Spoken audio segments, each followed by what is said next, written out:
here no say George watching kofa e form so contest your mama mo say get aso abodam o ma na bodam so amba by force abi akwa so na go kasa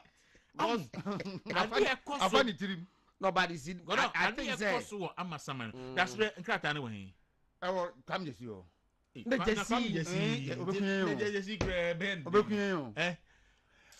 almost say e ko mensaka enke ko na sem kwa mensaka videos okay any tips na edu ba bia se wonya party for na ye instigate demonstrations e koso e o constituency nim na ye she party flag ni isi se godon ko ba se e party mpanifo no a e wo municipality nim no e na hyase me ye organize demonstration ye di tia government no any party no a what say more ya na more rem but you see party mpanifo na sad it goes beyond fairness amasa my home yeah MPP for pesa ne mane ye me mafia wo bi me mafia wo bi ye bebu ni na 2020 elections no obi wod ma watima ye former constituency executive kwa be twice after say be pay bi ma ye timi disqualified we ya na disqualified we ya disqualified ni nyina aka na susu aso na akopie parliament no 2020 bobo ba me kasa di we ya mo ye mo me hwe ni yo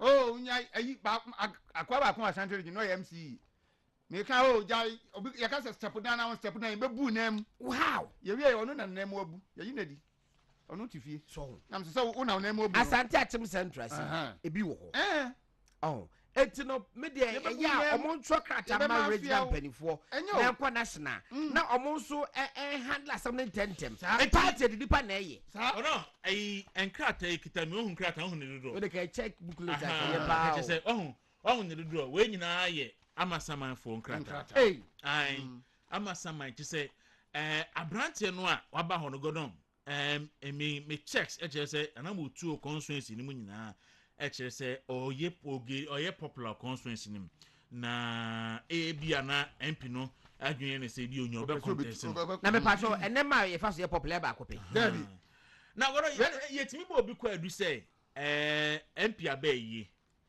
kwa enfa so suspend uni bi no MP abayi wa bonso ase MP amasaman na me ka kire o me na asem na me ka kire o prefer this akose free fan na free fan mensa every fan mensa it's chairman say we no kwa bi say na me ya ne say na me ya ba omutimi troy oh na me ya ne say na me ya ne say like what na me ya ne say ora kwesi free fan no oyo bi a minimum no na hodjo no hodjo pa na so the point keke kro body se papa hodjo wo nipa ho kra abotre ne ade no me once na ma we course na on kan che constituency chairman no say obese ni din enti say enye ono a ne onim hu bidi on kan che constituency nya de oye no se kwadu ba kon e dia ba branch ne say wa kwa ayie abonso ase MP ba kon ne say homo wase wako okoye no na wa kwaje MP akonya tena so na MP na adokota MP akonya so na be na ye no kle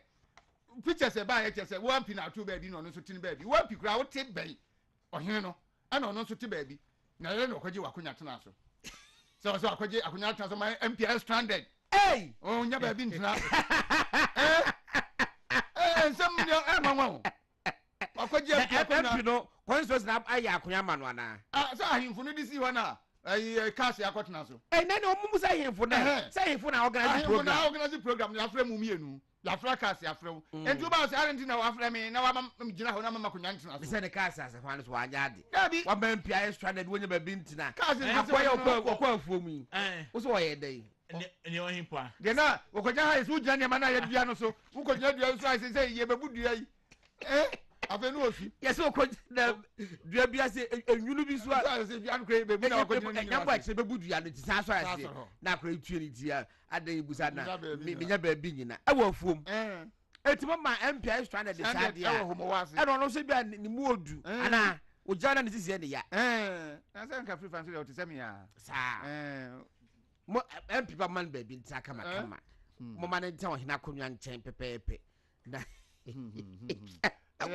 Bosi eso okobon sa che MP no eso okọ was we say o ma say 5,000 MP ma 1,000 say year o yes ape o so wa ha MP o wa ha ne say MP no metia ga say responsibility ko podos what you say eti no ye ba bia na beti akwakọ ye show kakra kesisa it is obi one of bi no betua 5,000 na wo so atiwe wo the 1,000 and 2,000 akwa ada ne no so man how because ebia one Saturday no wakọ ye be 9 ono so ba ko pe no be ba ko pe na wa hen ha wa hen ma target me family level nyina mfa oh but family level nyina mfa me the mestre say MPP for enyo madwen say obi bie ni ho no man abay friend say party no abo akonya ma no constituency bi constituency bi no ayi obi dia da bi constituency bi no a member of parliament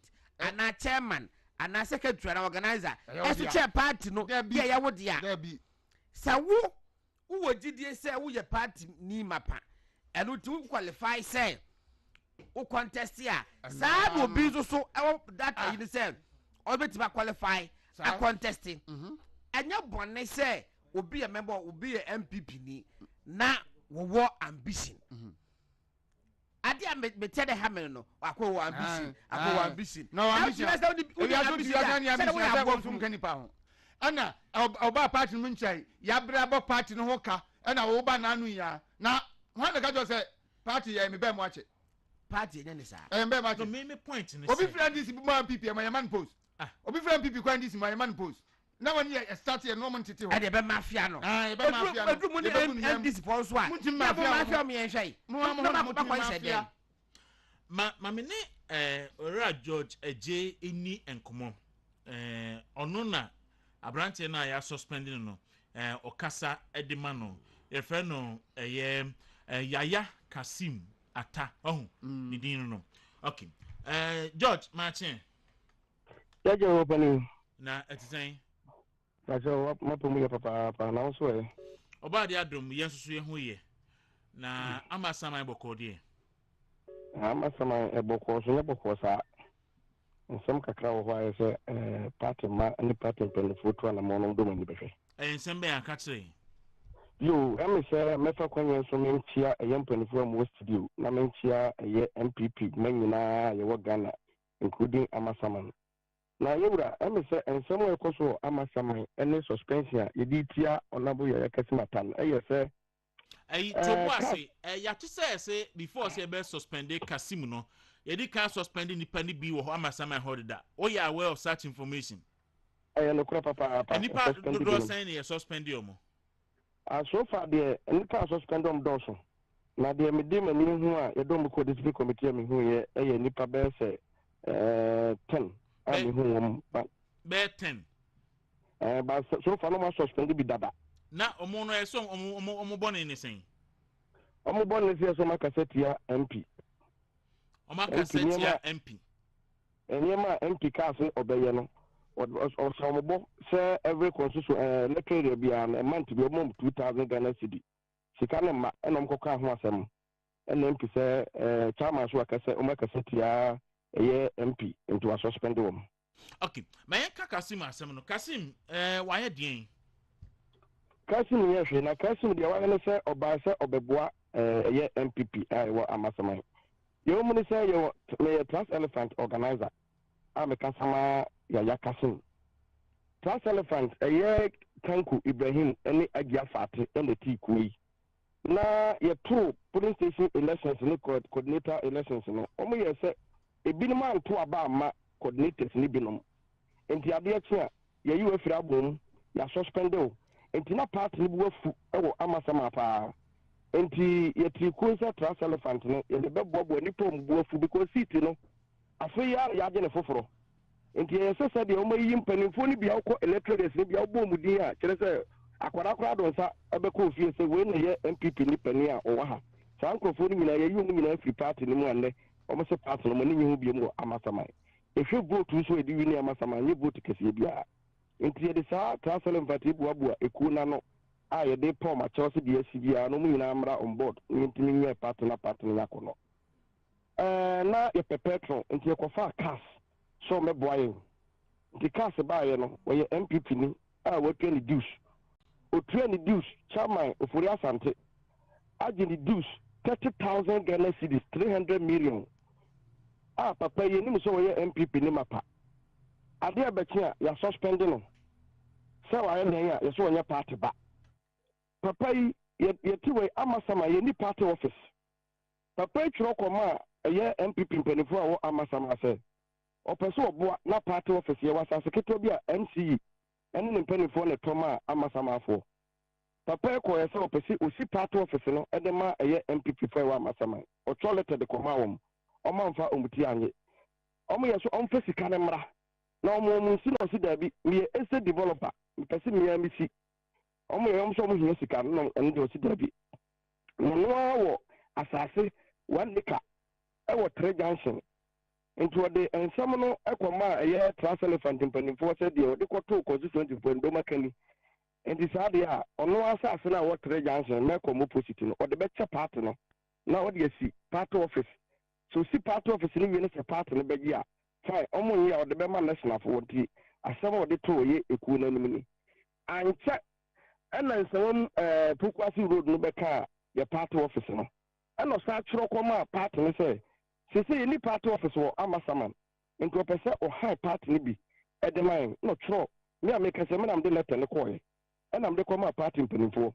ye kan we pa ye nya ana sa twro bi ye sa de koye no so ye nya ena mpanimfo no pa se eye MP eso be high part office ni bi aman omo my 2 weeks ne ene ne Assembly November mbesi February ye amasama kwasikasie ye ni party office ye mu adwuma de tusumi no ya kasemu okwaye obonsawa constituency for say okwaye no obonsawa ansawa no obono mo fa sika no ema wom na se de be ya party be ye no nyam ti no fa sika no sika ensawa body obebo no fa mom no mom ko bonsawa no mi so mi hu sa di bi da o se amusa eyembra enti odiso ye wakodu aba ho be ka se ye pese part ne yanka bomti odiso odisika no mo ko bon sawa na ono ne sawa body ne de ye hunu de to so miensa part no ye be di bronya o ye se police station executives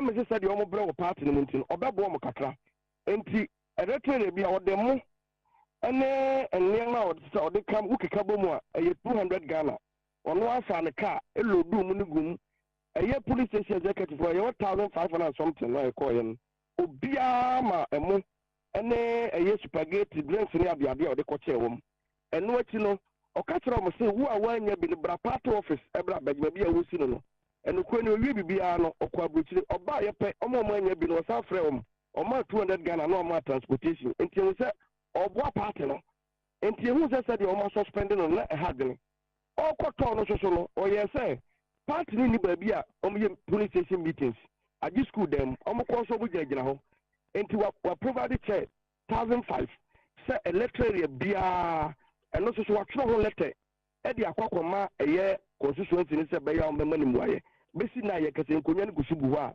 constituency ni fa iti enyeye wa boa ga west mozambique fo a ho wa mom 50 plot of land say omo fancy school market na nse MPP enwonyam ni nyina chimpanifo ti yomo sikum omati kwapai enti akwaya se party no omu di ehwama wo amasama ni amasa eye program homo o invite papa yi so omra oye nakwara me ba prekope omra no me support gimadien okoye me MPP ni ba me koto me MP ho me koye na MP ewo na konwa so na papa kwachia ya na oso kotra ase MP wo VIP papa kotra papa stand we acquire the papa yi by your suspension you say papa na kotu MP ama MP nya ba bintra nokure bi anim nokure e bi anim organizer a program a management okomano 50 million aje wose honorable MP krato ekoye no saa ba bi a baba kotran no ewum ewo ekata ekakwa adunu ho eka ho pepepe se waye den wakwaji MP akonya na okọ abogya na so na MP ejina ho ana ono akwatena MP akonya so ohini bi na sori na ye de ohini na konya ne ma MP enukure bi anim okay enti ayi na kasimi saa nneɛma a ɔyɛ no constituency wɔ nyinaa no wayɛ sɛ n'adwene sɛ ɔbɛ contest yi nana MP nana papa me na me di n'akyi a de bia me ne kɔba ma bisa ne sɛ ɔbɛ contest kora nkɔma ma so ntena gya menya ase andaga ɔsi dabi da party ni interest nti no bae ɛbrɛ ne so ne ebi akonya na ɔbɛkɔ a ɔbɛka kyerɛ me na saa brɛ yi abrɛ nso sɛ yɛbie nomination yɛmie yi a party no ɛwɔ ahuhiahia mu deɛ n'adwene yɛ ne sɛ ɔbɛ contest election ɛwɔ amasaman na brɛ no ɛso ɛbrɛ a mo di mu dwuma yi mo ne party no constituency party no edi nsawoso sɛ na wokan yi sɛ mo bɛyɛ biribi a mbɔ mama ne deɛ tia no sɛ nokwanya bibia ni hɔ a yɛbɛyɛ a papa no de ne mmara hyɛ ne nsɛm chairman ofori asante a ɔkyerɛ petition fa no ɔnte ghana ha yɛwie constituency election ne pɛ ɛne kɔtena aburokyiri nanso ɛnam sɛ mmara ɛnɛ ɔbɛɛ fomfidie nti bibia bɛyɛ bia leta bia yɛskande ne yɛfɔwɔde de ama no ɔhwɛ pɛpɛɛpɛ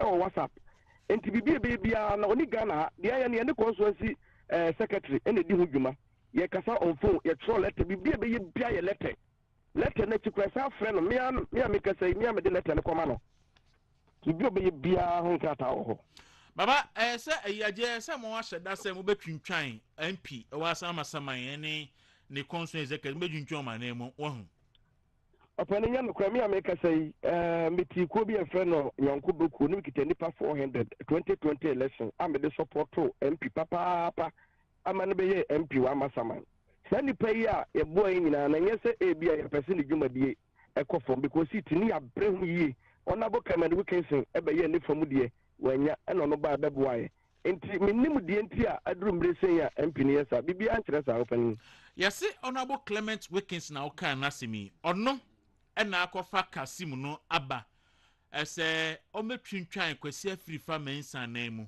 na ɔne ne nkɔgyina wɔ primaries saa asɛm yi woyɛ ano sɛn ɔpɛne nyɛ nokorɛ ɛyɛ yɛyɛ kɛse wɔyɛ MPP ne ma padada a wɔyɛ ɛsɛ developer tra masama from 1998 nana ɔyɛ asase adwuma wɔ amasama no nti obiara nim akwadaa kora nim Kase State ɛwɔ amasama ɛnyɛ nokorɛ da asɛm ti suspension no mako disciplinary committee n'anim yɛkɔ anim memene da atwa mu ne yɛkɔhyia disciplinary committee ɛnokɔ no nyame anim ne na yɛkasa yi yɛhene yɛnana amara no kɔdua bɛsɛ kana nkɔma hene yɛyɛ kwafuɔ nti na yɛwɔ yie kɛseɛ date ɔmode maaɛ no ɔmotwerɛ no Saturday 19th da bɛ na date no nso yɛ on the 8th nso ɔmotwerɛ 19th yɛkɔsrɛ party no sɛ nka yɛkɔ yɛhena yie nti gɔmma yɛ kwan na nka yɛnkɔm na party no si daabi district committee foɔ hyɛ yɛ sɛ baabi yɛ kɔbia mu hia yɛn nti yɛbaeɛ ɛbɛtena committee n'anim ɛma committee baabi ɔmde yɛkɔsɛ hotel bi party ma no so ɛnam sɛ bufu aba nti yɛkɔ demonstration sɛ no nneɛma yɛkɔ so party yɛnte aseɛ afei sɛ yɛde party no tetɛtetɛ yɛnte aseɛ nti deɛ ɛwu mu bi ɔmo nka ne yɛntie ne saa suspension no to ntwa mpanimfoɔ atie suspension ma kwa mo matie sese yɛhu reply biara ɔmode ama yɛn sɛ matimi a appear before the disciplinary committee ana yakɔ akɔkyerɛkyerɛ yɛn nsɛm mu ɛna ɔmo sesɛn sese ɔmo ne yɛtwɛn wɔn sɛ ɔmo de ɔmo reply bɛba wɔyɛ constituency disciplinary committee meboa wɔyɛ constituency disciplinary committee ya when na de petition ɛkɔti a Kasim sɛ yɛn suspend no ɛyɛ constituency chairman Ofori Asante na ɔde petition ne kɔma ahwana or suspend or refer case me to disciplinary committee. On one the petition ni kɔ no no suspending or refer to disciplinary committees ana woka. On one chairman na and or the petition ni kɔ mpatwan. Na when the friend must say ya suspend him.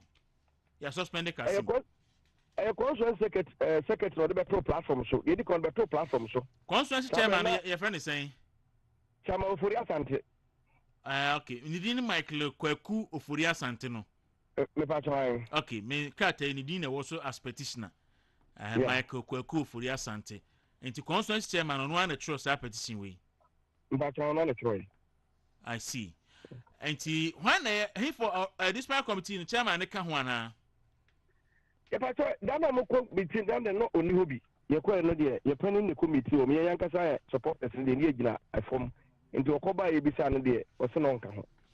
Okay. Enti Kasim Osia oye den. As a see a case, you were trained the district committee, but we refer case to region and national into your train also.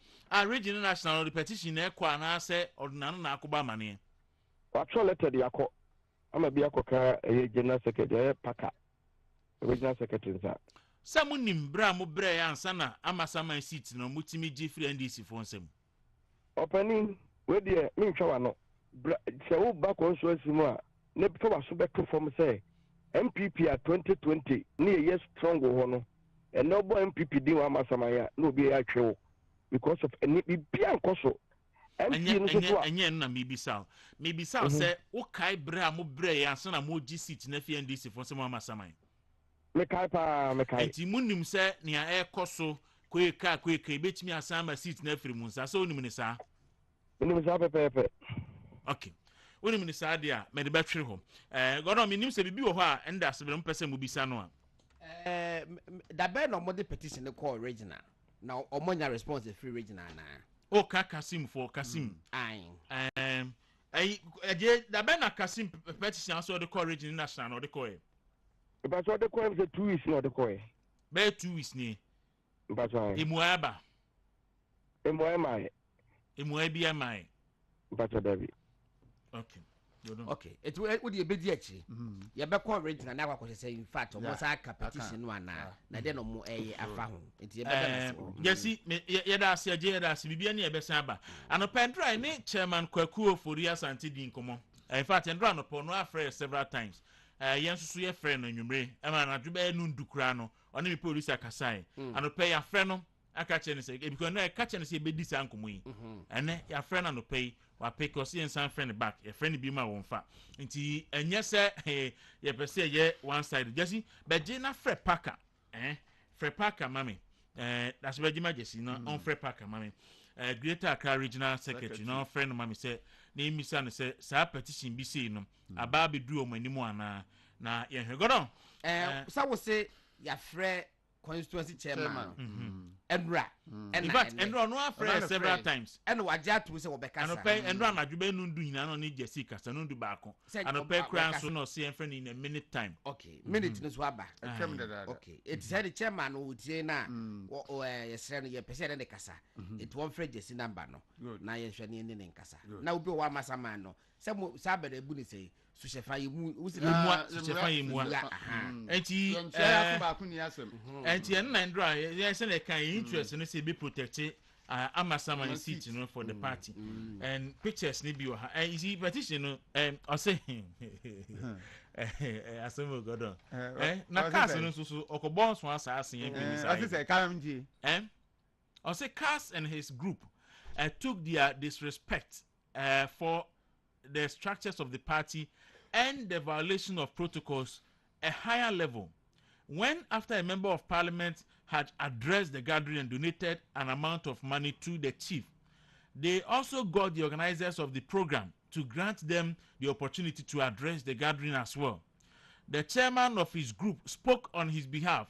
The chairman introduced the group as members of the Trust Elephant in the MPP with Cass as their patron and announced a donation of money made by Kasim Yaya. This very unfortunate public spectacle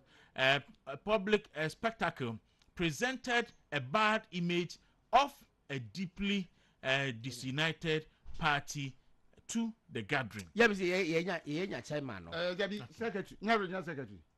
Chairman. Okay. Kwame Jesse. Kwame Jesse, adem de be Kwame Jesse no. Oh. Yeah, me say ye nya no. Kwame Jesse. Na petition no baby. Yeah, mafia. Kwame Jesse. Adia kama Kwame Jesse say aduma. Chama Martin. Mejo so. Me pa na ho te sen. Mpacho bako dan so. Nyame adom me ho ye. Yesi ora bi e fre no Yaya Kasim Ata. Ma suspending wo Amasama constituency. Bacho no kresa. Me pacho me na me ye petition no. Na CEC me petition ma CEC and CEC etanaso. But a TUC anyway. Constituency Executive Committee. Constituency Executive Committee. Yes. And Constituency Executive Committee in Etanaso. Etanaso. Now, but we are member of the Constituency Executive Committee now. I'm the chairman. Oh, no, chairman. So on that particular meeting, because I petitioned, I recused myself from the deliberations of the meeting. But chairman, well, Ebansana one we a petition editor, a member of your party, a core committee while you're chairman. Very good. What be said? I feel many years say, a client fast why a brilliant and a winning Masama system in 2020 against all odds. Now, Osha, I said this thing last night. Say, I wish journalists come and listen to the Amasama story. Chairman, nobody can tell the Amasama story than you, and you have the opportunity. So tell us the Amasama story. Exactly. So in the run-up to 2020 elections, we went through a lot. There was a group who was bent on making sure that we never win the seat. Meaning, see, I can't say the previous elections, Yera NC, which is true. But what is also true is that election cycle be any dynamics. 2016, there were so many seats that we won, including a seat in Greater Accra Lusuda. In 2020 elections, we lost it. So, automatic say once you close the gap, automatically the next elections you are going to win, especially in Amasama and against what went on. As a matter of fact, if you care to know Amasama, the kind of work with this and the odds now you face here, Ebini court cases, 4 different court cases, including the very day Nukrapua, the MP now, who was then the parliamentary candidate, was going to file for his nomination. There were a group of people who, using NDC lawyer, Kwaku our NDC, the known leading NDC member, using him to work against the interests of the party. Of course, injunction, say, Mema easy, and Jennifer, and we went through all these things. We won the elections. And elections, we need I can't go on air on the strategies that we used to win the elections, but we did a lot of work. You say elections is about science and data. We did a lot of data work, collating data and all that. A lot. After that, we begged people. Say, look, when you're doing, you be winning elections, Momo de anything, anything. Amasama, Namonto Abanyading, and mine. Near Film Kaka, was some way who say, some of them go for a deep side here, Nimu, and some of the party in Ethiopia, they didn't write their name to even vote in Amasama. Only a branch of the agent Komosia, one of the organizer, Amasa Group, he doesn't vote in Amasama. And I'm putting this thing on record. It's emphatic. He doesn't vote in Amasama. Any deal say animal win and you win elections, You win elections in the run-up to 2020 elections, Yera Samioku, Emma directly say all voluntary groups, should be coordinated, and therefore we should register them. We registered around 41 to 52 volunteer groups. I can make the data available to you. My youth organizer, who was then the friends and volunteer coordinator for the 2020 elections, have all the data. Come on, you register them. There was nothing, and I repeat, there was nothing like Trust Elephant. We only got to know of Trust Elephant immediately after we won the 2020 election. But Chairman, what can your party a ban and to formation of groups? Because maybe it's a BMW, but you must win, not a new and aba. Maybe it's say atagri ni kaka hunina nina afa and alan must win any 80 on the GTP nina abba ye party ni fa ban and to say be a volunteer group say what than be anybody can form a group Anna. I'm not disputing that. I mean, say party at the ban about say move beyond for move volunteer group. That is not the import of what I'm saying. The import of what I'm saying is the Trans Elephants, we didn't know them until after the election. And I make sure say and I'm sorry. And then you'll be to group. Meaning say and say she Meaning say and say she send almost only a volunteer group, almost the Beboa and TP, no problem. But what I'm trying to say is that this is a volunteer group with an agenda and a motive. That is all that I'm saying. Chairman Pacho, agenda and anything. Oh, the agenda is very obvious. I mean, if you go to their platform, I mean, if we are a volunteer group, that's a and you see that is why I'm emphasizing that. Chairman, I made us say what saying why my background be brief. So okay, maybe some question say about sign a war constituency chairman. When I would show a petition, at the core committee, I would so. Na see and suspend you be. What happened? What happened is and I remember the background say me share Bray a fine fast we near Massaman City. The only seat that we flip from NDC in the whole of Greater Accra. We have to do everything possible to maintain it and win it in 2024. And I don't believe that anybody have more interest than the one me and go win, me and me lead, me and go for ya, you can't boom, I go win elections. Who more interest in maintaining the seat than us. So if I see say a name be couple, our constituency, not a culture, it's my responsibility to say, but the SID Nemato, and some of the information I'm privy to it. I'm privy to some of the lies and all those things that is going on. And man, yes, I did. We are for me. I see it as me checking my responsibility. That is why I came up. I mean, Chama, a branch and a day na 1 year. I will cast a party no constituency. A day now, why? And me, Pacho, me, say, petition I'm sending, move with ya. And the issue is before the disciplinary committee. And I'm a bit challenged because we are still going through the disciplinary issues. If we discuss the merits or demerits on air, it will look as if say, me and Kasankasa, I'm not trying to bring the rules of the party. But some what kind? And as a one who petition there, your name means that me say, why then? I talk about misconduct. I talk about constitutional violations. I talk about breaches of the party's code of conduct. Misconduct, and Usha your party constitution, if you do anything that brings the name of the party into disrepute, trying to friends and create divisions in the party and all that, it's a violation of the very constitution that you say group now who are the tenants of the group. And what I'm saying is that if you go to their platform normative, Class Elephant platform now, right from day one, incitement, attendee, allegation. Chairman, yes. What would say a constituency chairman? Ya boss bo as a branch here when there was a petition, say and suspending. A yetimopobone and our answer because what being you say or when you who said that about contesting Masama City. We said in ano saying. Over contesting Masama City now. But on me say, see me question ye, me say ya bo some boss a wo constituency chairman. What being you say a branch in Masama City now or about contesting. Ain't na what shada na opesa was suspending. And I may say.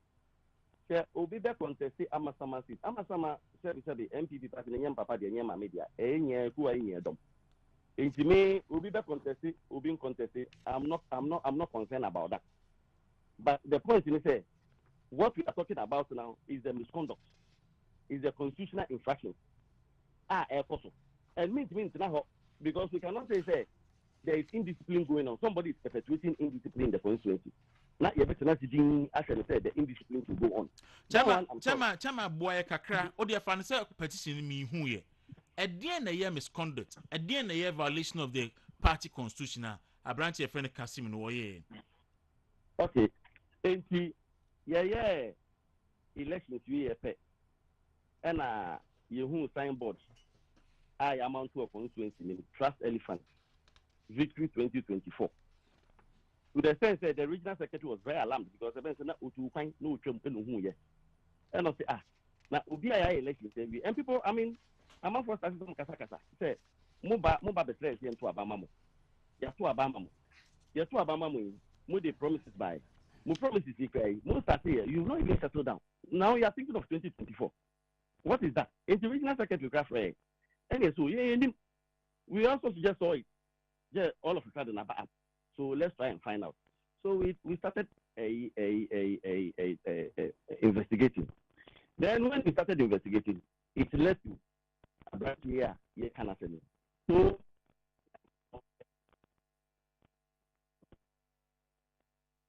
Jama hello. Jama aha no ahoma no twetwe simpato gina ye kakra ma me na yiti o. Okay. Aye. Okay. Enti signboard no onye den omuntutu that signboard no dia kututu yo no free honum because 2024 election enye nu ye crap. For now the party have to settle down and the most immediate thing is the execution of our mandate. Well, if he Emma secretary a friend say your friend near any meeting near finding out but I find here on 2024 campaign now then here and I have instructions for my superior officers about it the episode and get secretary friend on one secretary friends are in San Cano and not sending a text message secretary no bomb my man say wa friend in San Cano I'm certifying on mommy evidence that says of friend and we try a call log no was close to you and not the brain and which was sending text message say you're inviting on a meeting I think somewhere 1st or 2nd June last year 2022 thereabout if my memory serves me right. I said 2021. I'm not sure of the date, but I can cross check. Yeah, invited the meeting. Wow, Internuchi, and I'm saying, Omonia day. Omonko, Mima party for Nubi, and Memu and someone called Muku to signboard. And Muku to signboard. And which you go to 3 years, yeah, and almost Friday. I come out to some of the billboards. And those billboards are still standing today. And now, one in Sakina, Dar es Salaam. And some few rates. Chairman Pacho, a billboard na almost no. What's the excursion banner was so? Or say Trust Elephant Victory 2024. Now Pacho Trust Elephant no a obediana. Who say obedient? Aye. A group, almost some group affiliated to them people. Na say group no adanya party no e winning 2020 election we are na mo ka asem mo be break 8. Yes. Na obi assistant board a promote breaking the 8 a eno bone wo ho second obi adin ni so ana edin was so edin Trust Elephant no na say Trust Elephant enye ni pa bi adin eye party volunteer group ana party volunteer group say me pacho say party volunteer group so what the dom there ye di nipa there volunteer group cannot exist in itself. Human beings have to create a volunteer group. And I hear that. Now we who say loyal ladies campaign so ye. By loyal ladies and namwa omo activity. I think latest one in some and omukoko ye no. Enti no so say party for loyal ladies suspend you say adentina election time in so ya omo so activities dey bua party na. Me pacho so ni loyal ladies abakosempa. Loyal ladies in so a volunteer group for the new patriotic party. Fantastic. Dating back way back to 2000. And yet dating back no, but a volunteer group for the new patriotic party. It's a volunteer group, but you see, we have to put it in context because things cannot try us. Assembly of the CBR has to happen in a context. Chairman, yes. Chairman, loyal ladies a volunteer group in the new patriotic party. Is there a Trust Elephant a volunteer group now? Say Trust Elephant at the somebody kosi baby at the obedient and obi for near Boswa. And only I can say a beer or more Tony Pebby. But I say break I feel like winning 2024 elections that they are soon to swear. I don't know party chairman what problem? Say will be as a signboard a promoted party no for the next election. Now say we see signboard keke. Any 2 years. And on the Sunday see your plan. Ya answer ya. And I say oh yeah any activity. In line with the details of the party, will be any but any signboard take it. Chairman, But because yes, I will not understand what we are saying. We see signboard. We're creating Trust Elephant platform. As is a polling station executives. Eddie Kwaku over 800. And me question say. I didn't think see or create WhatsApp platform. Say a party no promoter. And a party member be an guess or the other. Or the party member the other. But in this case, the party members say polling station executive. Chairman, what's the media? Muya and Miyaka crack, say. Party no, as I know, party ni and she say bia, manam rebia, extra a nipa obi a party ba, and a volunteer group, na or two WhatsApp platform on for Munguso. And maybe any but more maybe Masama, a director, a nipa WhatsApp group biso. Me pacho bebro. Maybe Chairman Pato Imano, and maybe Hosa. Maybe any but you see, we are a politics any no. This is not a yes or no answer. Because at the end of the day, Nipa no diom kuku so no konyom numbers why. Chairman, Nipa no amunya masama for. Omo a party executive. There be amunya amasama for. There be enye just amasama for. Chairman Misro. Chairman Tio. Nipa no amunfiri amasama. Omo ti amasama. Na obi creating the WhatsApp group. No the Nipa gusu a. And I say WhatsApp group no. Nipa no gusu ko so mfrin. Chairman Pacho, do you own the constituency a police station executive? Do you own them? I don't own them. But what I'm telling you is say we as constituency executives, we have our police station executives who came to us and registered. Chairman. You don't want to listen to me, but who registered and vetted. As a matter of fact, Nipa 1,500 they home as police station executives in here. But for about 2 weeks, we sat down and interviewed every single person. And on details on the basis of that, any formal constituency WhatsApp platform for ease of communication. Then you have somebody going onto that platform and picking all these people. Not only they're creating the platform. What is the person trying Chairman, to do? Chairman Pacho, our platform needs to be a police station executive platform now can also be. Oko was your friends and Trust Elephant platform. There be maybe a whole police station executive Oniso. But what I'm telling you is Oko Trust Elephant platform administrators or some of the administrators now who are on the executive platform. Chairman, Mamimi saw a simple question. And now when you say Alanche Martin, you're Alanche Martin airborne to her. You're a Fiakutu airborne to her. And so who see a creative platform.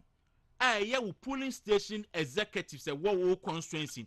Now you're Alanche Martin and Abawumi and Nakane Japan at the creative platform. Now, are you going to tell them, say, any people also be suspended Alanche Martin?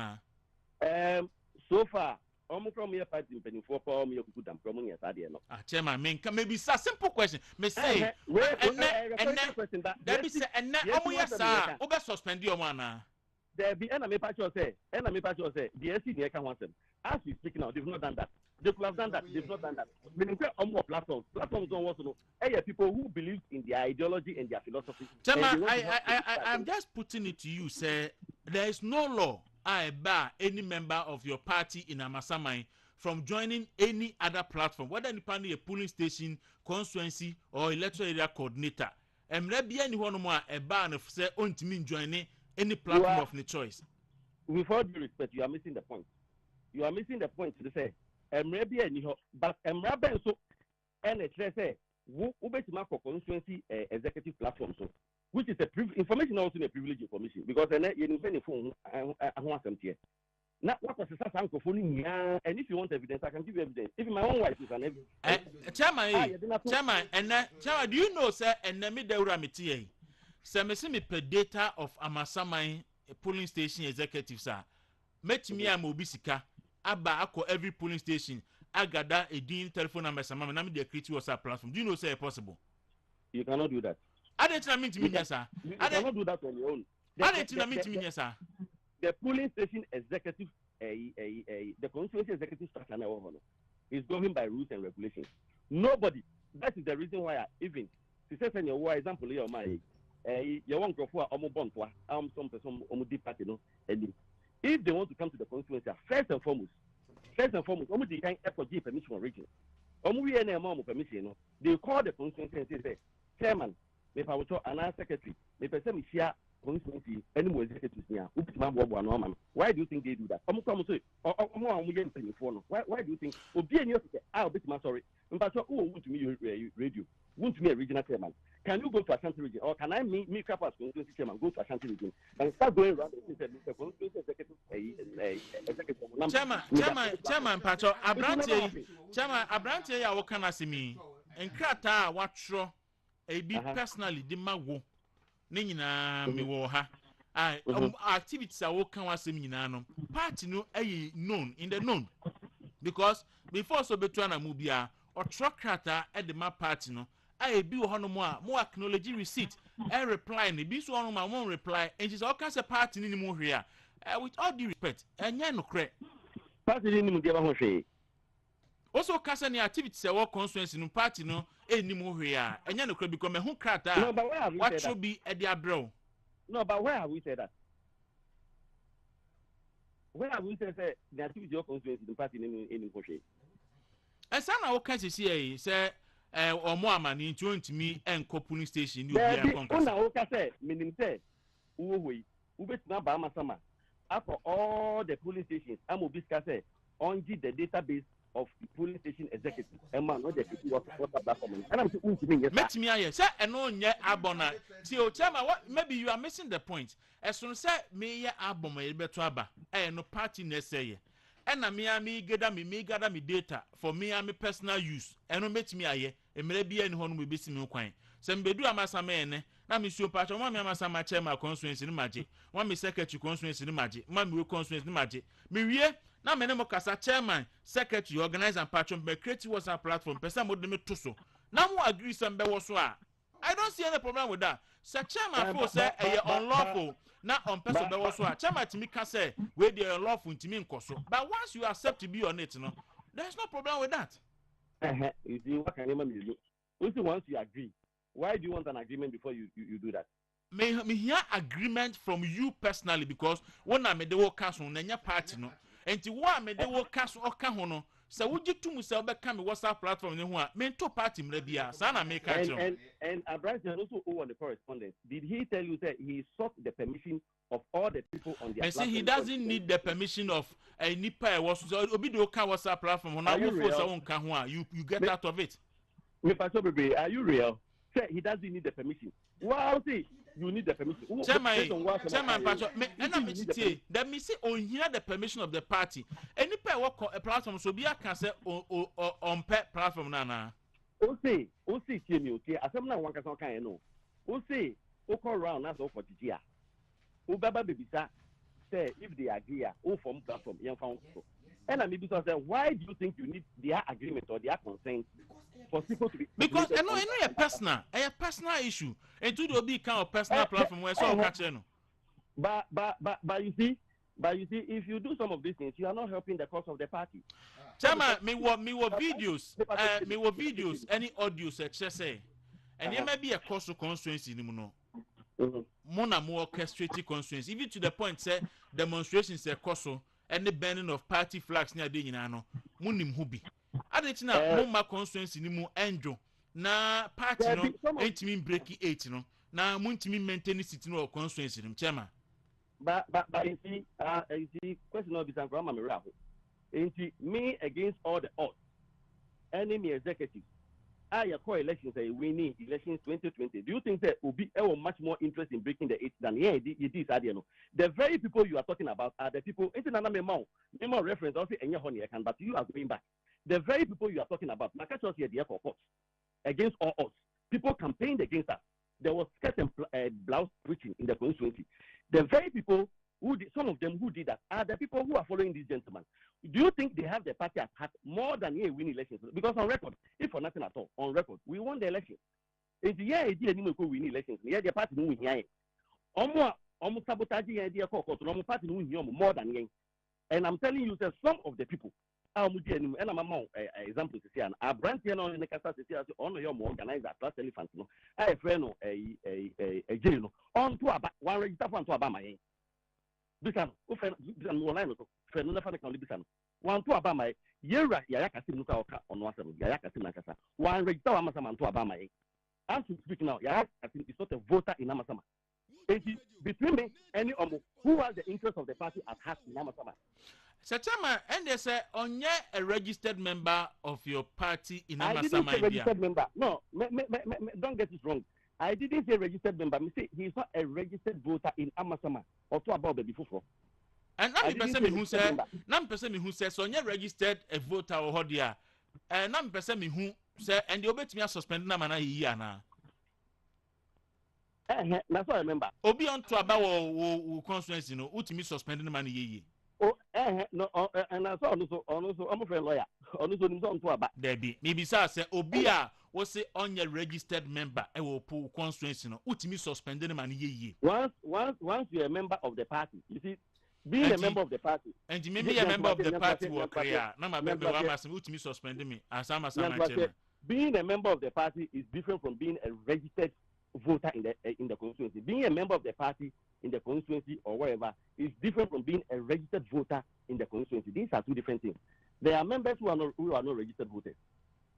Chama, you see you on record. What can say Clement Wilkinson and a dear Branty a Babe contesting tea. Because be a befa to be a obey disqualify no matter film obey. What can say? Maybe so. Say yes, what can say? And what can say? No, the onus now is on you because maybe so. Chairman may say yes, what can say now? And I may say, prove it to me because yes, I've stated somewhere say Clement Wilkinson and I didn't buy because in the beginning of the could be not only Clement in now I've not stated anywhere say me disqualifying because whatever. Now but why are you talking of disqualification yourself? Because you yourself can say the guy is only helping the party. So if he's only helping the party, disqualification doesn't arise. We are not talking of disqualification here. Disqualification is only when Kwaku Sunday primary. Then we can talk of disqualification. But as we speak now, who can talk of disqualification? We are not talking of disqualification here. What we are talking about is a member of the party whose conduct or misconduct and violations of the constitution and breaches of the party's code of conduct, which goes against the party, and no one can disqualification. All right, sir. This part committee ni we na juma mbesa de abre constitution executive committee no. Da ben na mo hwe nim say report ni beba. I know the empathy of women. Okay. Chairman, mama na wase ye de besi ase na e be call se na kan e be call region na ye do national na ye hwe ba bia sans mi be Kwaku. Why? Me pacho before so the me we ha no. Ebem say me was number ko cancer na ebia ye wie. Na asemba ko ameka ne say e du ba bi nso a ya mo senchirefo no so no ya mo metie yen kaka assembly. It's unfortunate I'm going on air on this, but any reservation, any protest, our side of the story will not have been heard. And even as we speak, I'm not too sure our side of the story properly have been heard because, but the amendments then say, because your core election, we need the resources we put in, our own resources, party supported. But if I tell you how this thing have drained us personally, we have no idea. I don't think. The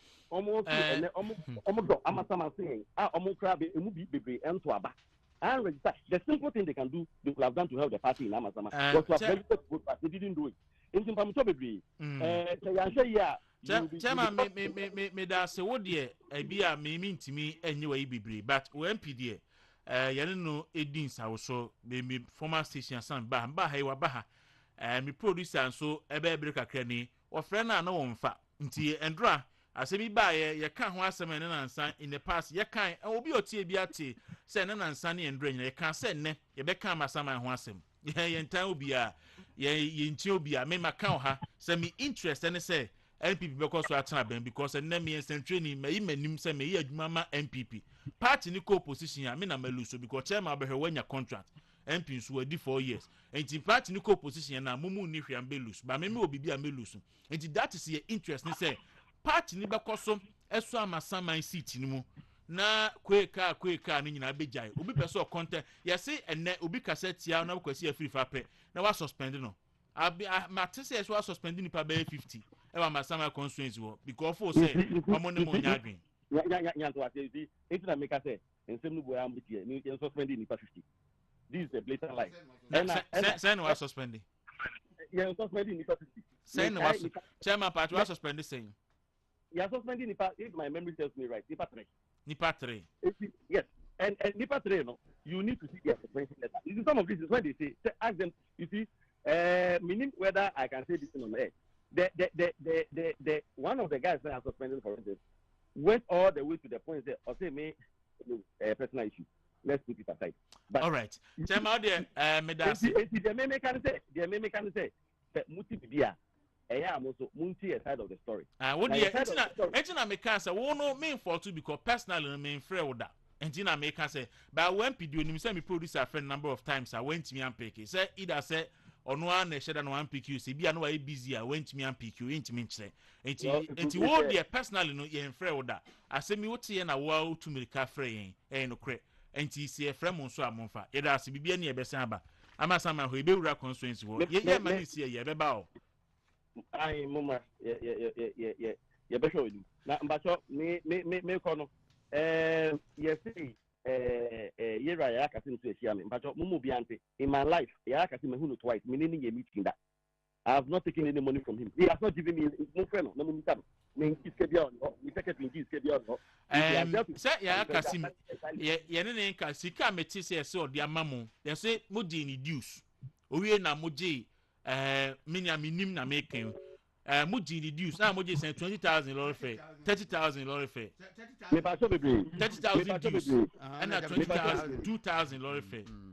na me say ba me say your personal amount can dey maintain ono akasa ka say osia yen na osia me treasurer and a secretary and my 30,000 and no pebe bia ya kasim in my life me hunu first time me hunu me secretary ya say okobon so 2,000.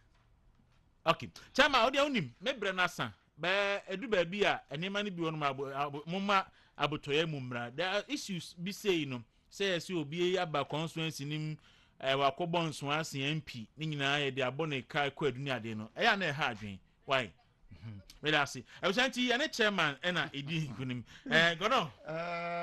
O see I was just trying to semetie member chairman because in some be wonu mo a awa we party person we say obi me your constituency say meti wo ene meti hey meti WhatsApp platform na nipa e wo WhatsApp platform so nyina afi okre ho no mo ye polling station executives and electoral area coordinators ma to party mbra na no party mbra bia na word ese ekwan du ba ko na me pese me bisa chairman o em da so oko ebra o mo she party flag na chairman ya we no wo hobi Yena eye musio ama party say ya di party flag begu ho na ye twa gatum na chairman woni hwe safo no hu wo mo want me suspend safo no no usu gina ho ani ye shi party flag ma bi bi kasa say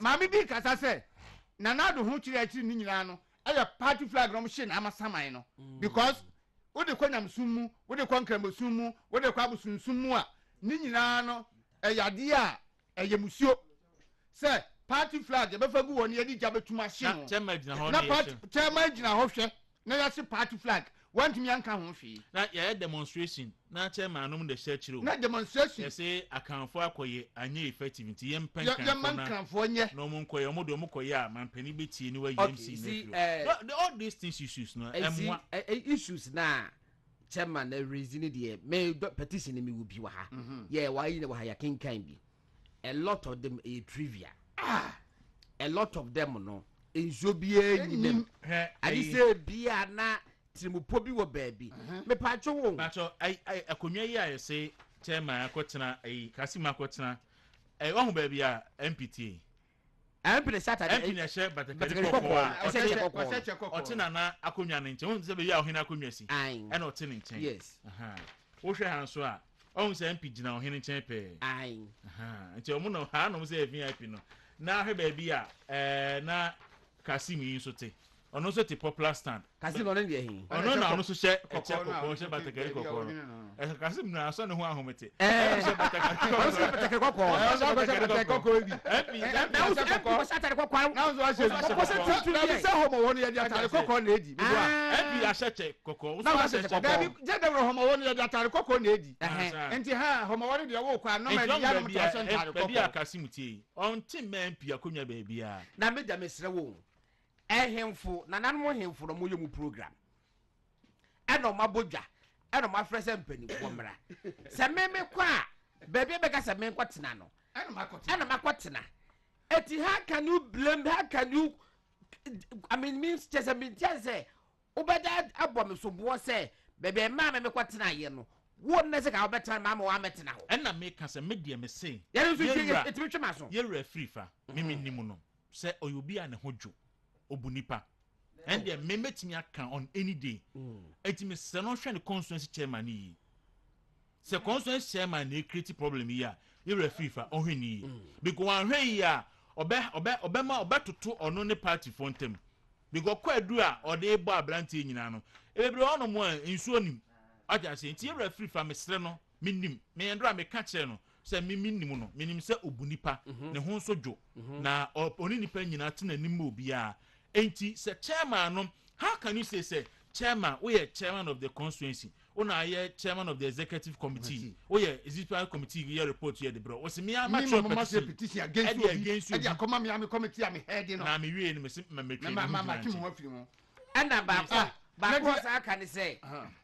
he fa no konya numbers me patro numbers no enye national security numbers enye state secret na obi a were police station executive bia no were part of the community and son of baby executive it is a member se be kwati ku obi ho no mo Dawuro opa ye me phone so me phone am wen me nim WhatsApp group say one more so person contest MPP me nim one more minimum platform we are need what to so we are need what to so na uda so we mu poro obi mu sa me hwi bo omo to sa we dey we constituency one was say my team volunteer group me pe MPP for like-minded persons now omo na ye adwuma na ya boa ama party no asamba abamu 2024 it is your police station executive we are member of parliament too we are friend said constituency chairman no ye be frew ye friend say ye do ba to platform no so ba kwa na frew wa busa wo say adwuma pese mi ye nim o pese do ka ho fine wa busa kwa pap baby say we esi pa ko dun there people don't even care courtesy nyina po David throw the dogs dano a na time kai mi fa madwuma mi namfo mbe mi si seke me ba am de hu asem fun kwakwe platform han for president na me da so we was just hope what we wo I am sure say I'm not interested. Okay. I had a nipa no admin frame so mpacho. Na ja mi say ja papa na so e de nyam papa no no biu. Kan na le yam papa nyam papa ntimi nyam pen platform. Adam dem ka sa no so. E di platform no de yati hai. Obetuma tani fie anya movement TV ni untumi radio fo nyina numbers. Eno no chama untumi etuma kasa ne bofu. Ah ne bofu say na dem me phone no me number on the top. Number. Nti ya de private number. Ya na we party chairman ya di party executive. E ma wo bi police station executive number nti won't ya say. E na say be peduasa. Edi ni po e da sa group no so no. Won ka say police station executives omu group ni e na ono ba beti group no. What you say? It is group no. So me 800 da. Every crop be so ka ho a omunye police station executives. Ena me dia me and then ohamiti ekuo no enya Kasim na ti yo. Okay. Eye tanko ani agia bi na ate. Okay. Eno mafa ne se ono no de o meye patron. Because obi ye patron na ekuo no nya ono nko na take decision ma ekuo no. Me ye mi se anka bibi ekuo na fom a ekuo no mbom no anka party ne no omunya. Enya Kasim na o ye patron no. Se se ye no kra na ye adwuma.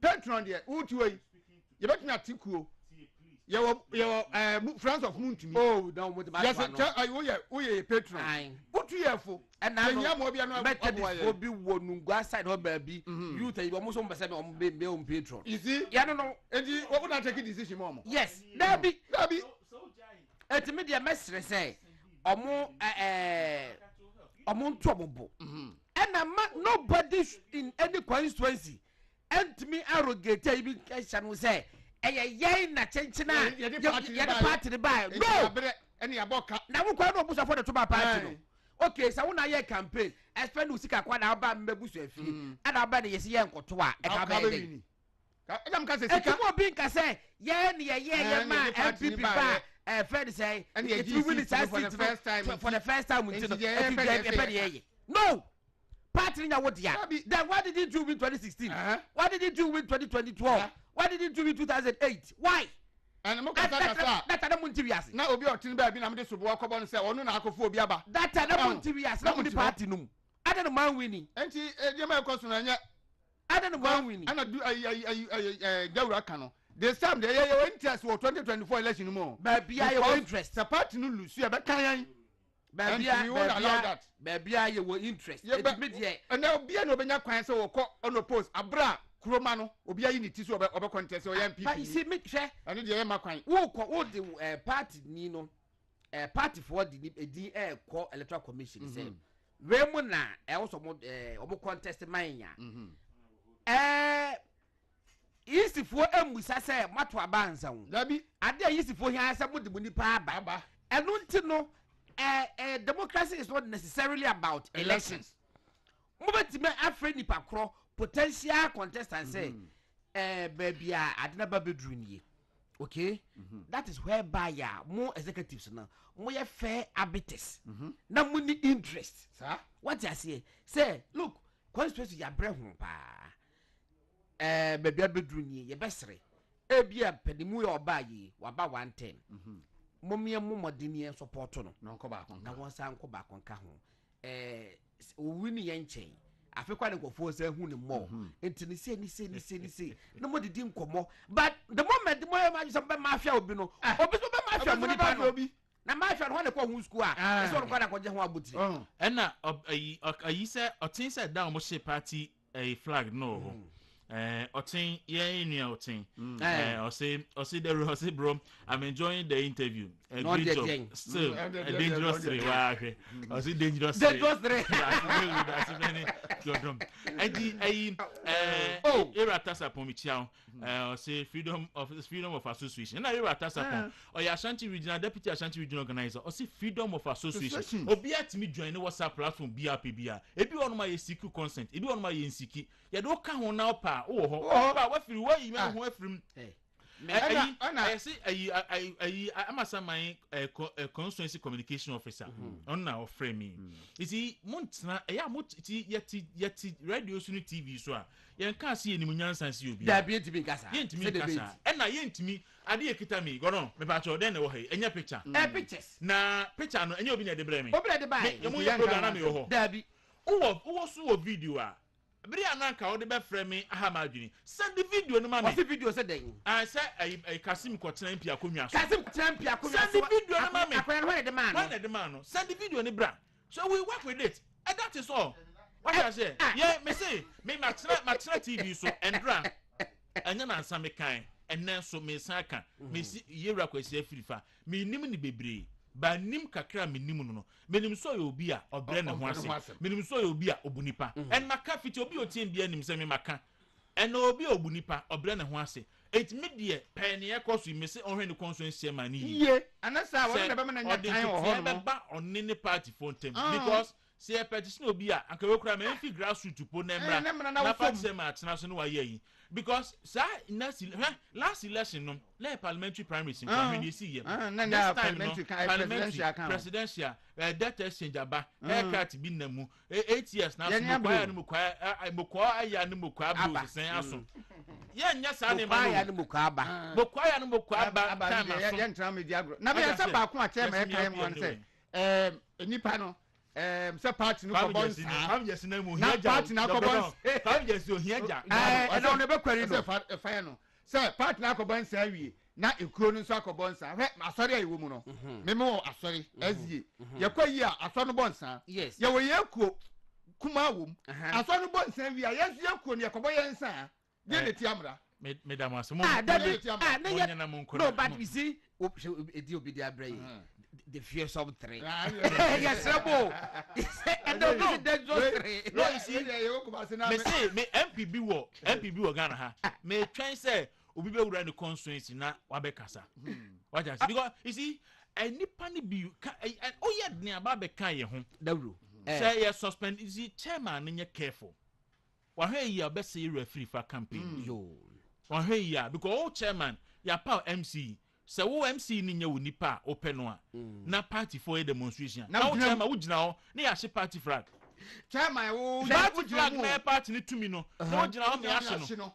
What I say? Oh, so only MP na nam tuya sape na obi ha de air for MP no. And I'm can you refer me unim send me Dawuro unim makum fita me in town and me anya me obi a oni me encounter bia nim say me first ka anya madwuma. Nanka Dawuro me say she be wa hai. Me asama. The last time me kwa asama 7 years kwa yaba. Me ti hai asama platforms bi ni bi enko the matter so. You see? Me wo New York MPP for group wo New York me wo so me say wo North America for crowd platform wo ho me wo Germany dey me ko Germany ko party ma me ntro ni see e bere bi na consu MPB obane consu obane WhatsApp platforms nyina wo ni constituency sa me na me catch no obane na dwen wo se obane na dwen da bi efi da ya yi ni o nti sa constituency no WhatsApp platform ni ho. Hey, me na me catch hey, how for so mo papa. Omo tie mi a omo constituency no omo tie mi a akwa no say ni o tie nje omo tie mi omo nim wo so nya de so mo teke dem na mo tie WhatsApp platform ni ho ade party WhatsApp platform the dictatorship ready o be WhatsApp platform now the agitations nje omo de omo ban ni WhatsApp platform sa constituency ho na constituency for na gia tum say WhatsApp platform nya adwuma ha party ni WhatsApp platform any petition against Mr. Yaya Kasimata, patron of Trust Elephant. Before I lay bare the reasons for my petition, I want to state emphatically: one, that the person whom this petition is made against, that is Yaya Kasimata, is not a registered voter in the Amasama constituency. That he was absolutely unknown to the scheme of MPP Amasama constituency until immediately after our historic victory in the 2020 parliamentary and presidential elections. That the so-called voluntary group which he leads is not an officially known and recognized group in the constituency. And now, what was about what me kan jam so chia mo about radio UK was mo nyine you say not landing group say me make am na was Said Dia or office of the president I'm saying name birthday wo okay and you say yan chia no ma no yan chia Said all right me da ma say ochina meye AM ho adwuma no AM enti mon kan che AM MC ni say ochina meye ne ho adwuma no ochina ye be AM adwuma no nti mon kan che MC no say ochina ye be AM adwuma no okay it's simple as simple that ochina ye be hifa adwuma AMA Accra Metropolitan and then that be na God no can say honorable how come so be this week and then you ma e na me hwe no and also kai me na what do I set trap o de ma e we panyin ne me and what set trap say bi nua panyin ko to asi o do na ya de o do na be si o do nice you ma me night etie me ti you know me jadi na me hwe time be so I say twa ma de din kra to but e ba si but am ya admire chado pa me ni say mo ma so ma me nti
na ama wachimi agoso yere ama yere ni age tabia ta kumudie 100% organic cinnamon turmeric honey flaxseed black pepper ginseng and ginger ena yede aye sanso ena tabia heba mixture so eye dry eno so ebeboa ebeyi fever malaria loss of appetite ene bibia fuoma ojanan so why pabene wachimi agbo adwuma malaria kunipa nti you very careful.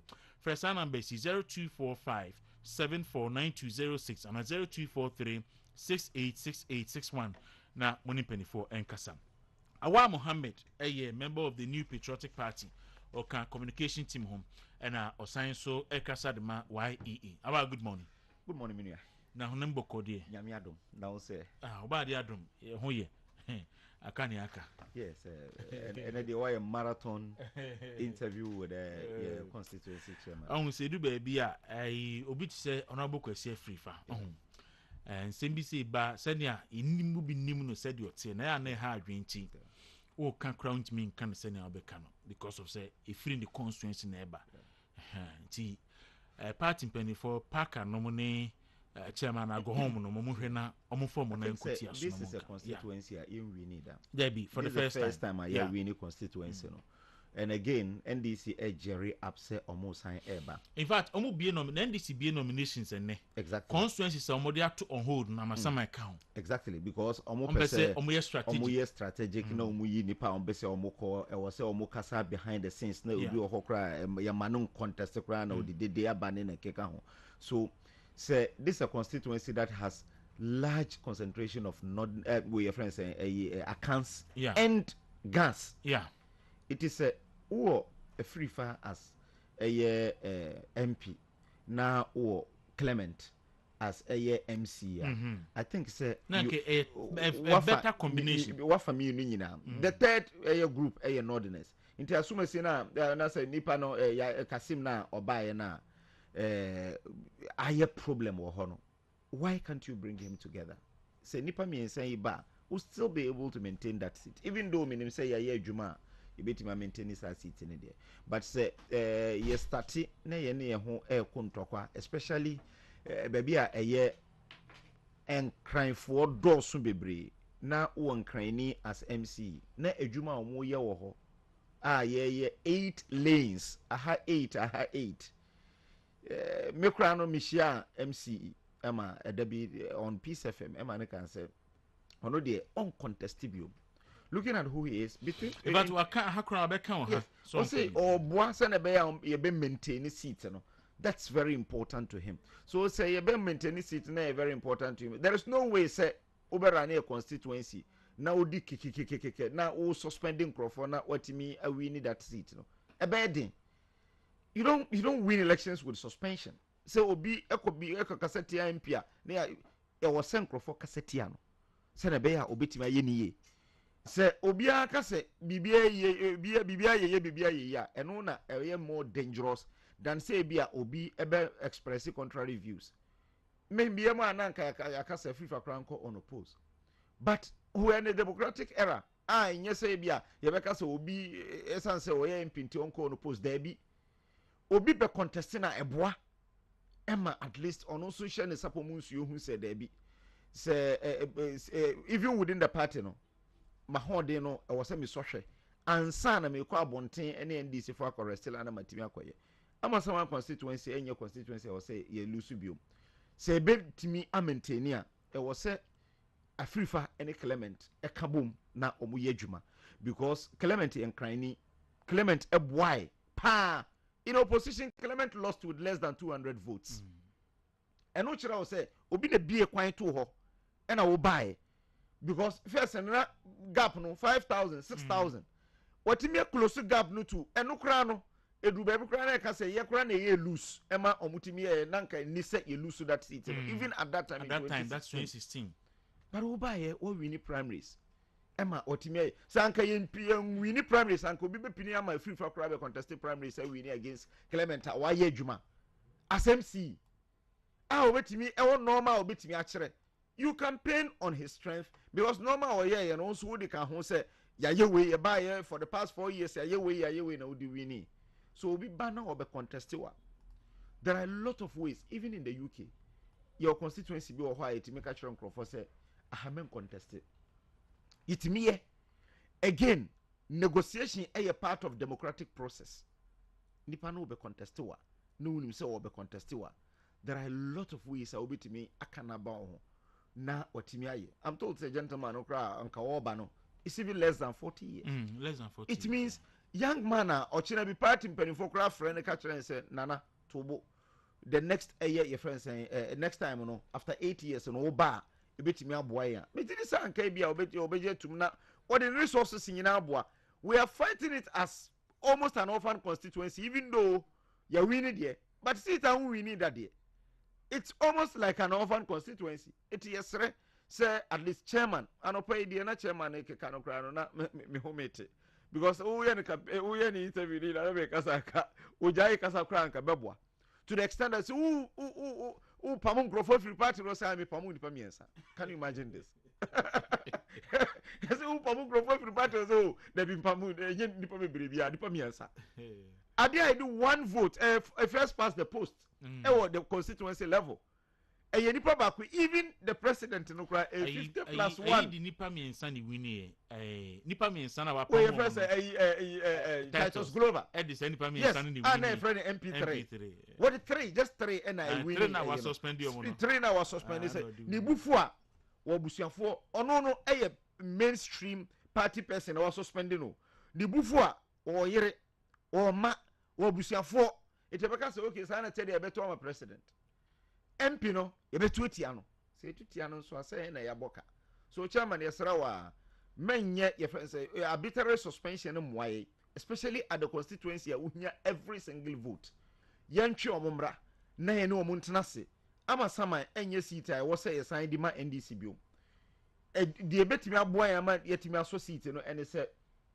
yebetimi aye adwuma together debia make say there is no absolute unity anywhere say because nyina no enkabom dabi but nyina we agree to disagree ye nyina no say oh me pese ye nyina no ye pese ye wini nanso ye mfa hanko wini we nso say mfa ha ekwa e betimi afa so wini na very important na yetimi aye you don't necessarily have to be my friend to work together say ne we afrifa enye your friend say Clement Adamfo it doesn't mean they cannot work together. Right. The only thing is say ye hu say ye nyina ye sumo so no also na very important say na be ya ebetimi atena pa wo mo eche de bia me ka trom konfo say to power mo a even if you have not gotten anything utimi boa obi ema ne etimi eye national service posting ye de na kwojira pa na ote eye your friends say efijase a utimi di ni free jrapa eba efijase eno kra no eye enough when you so far so. All right.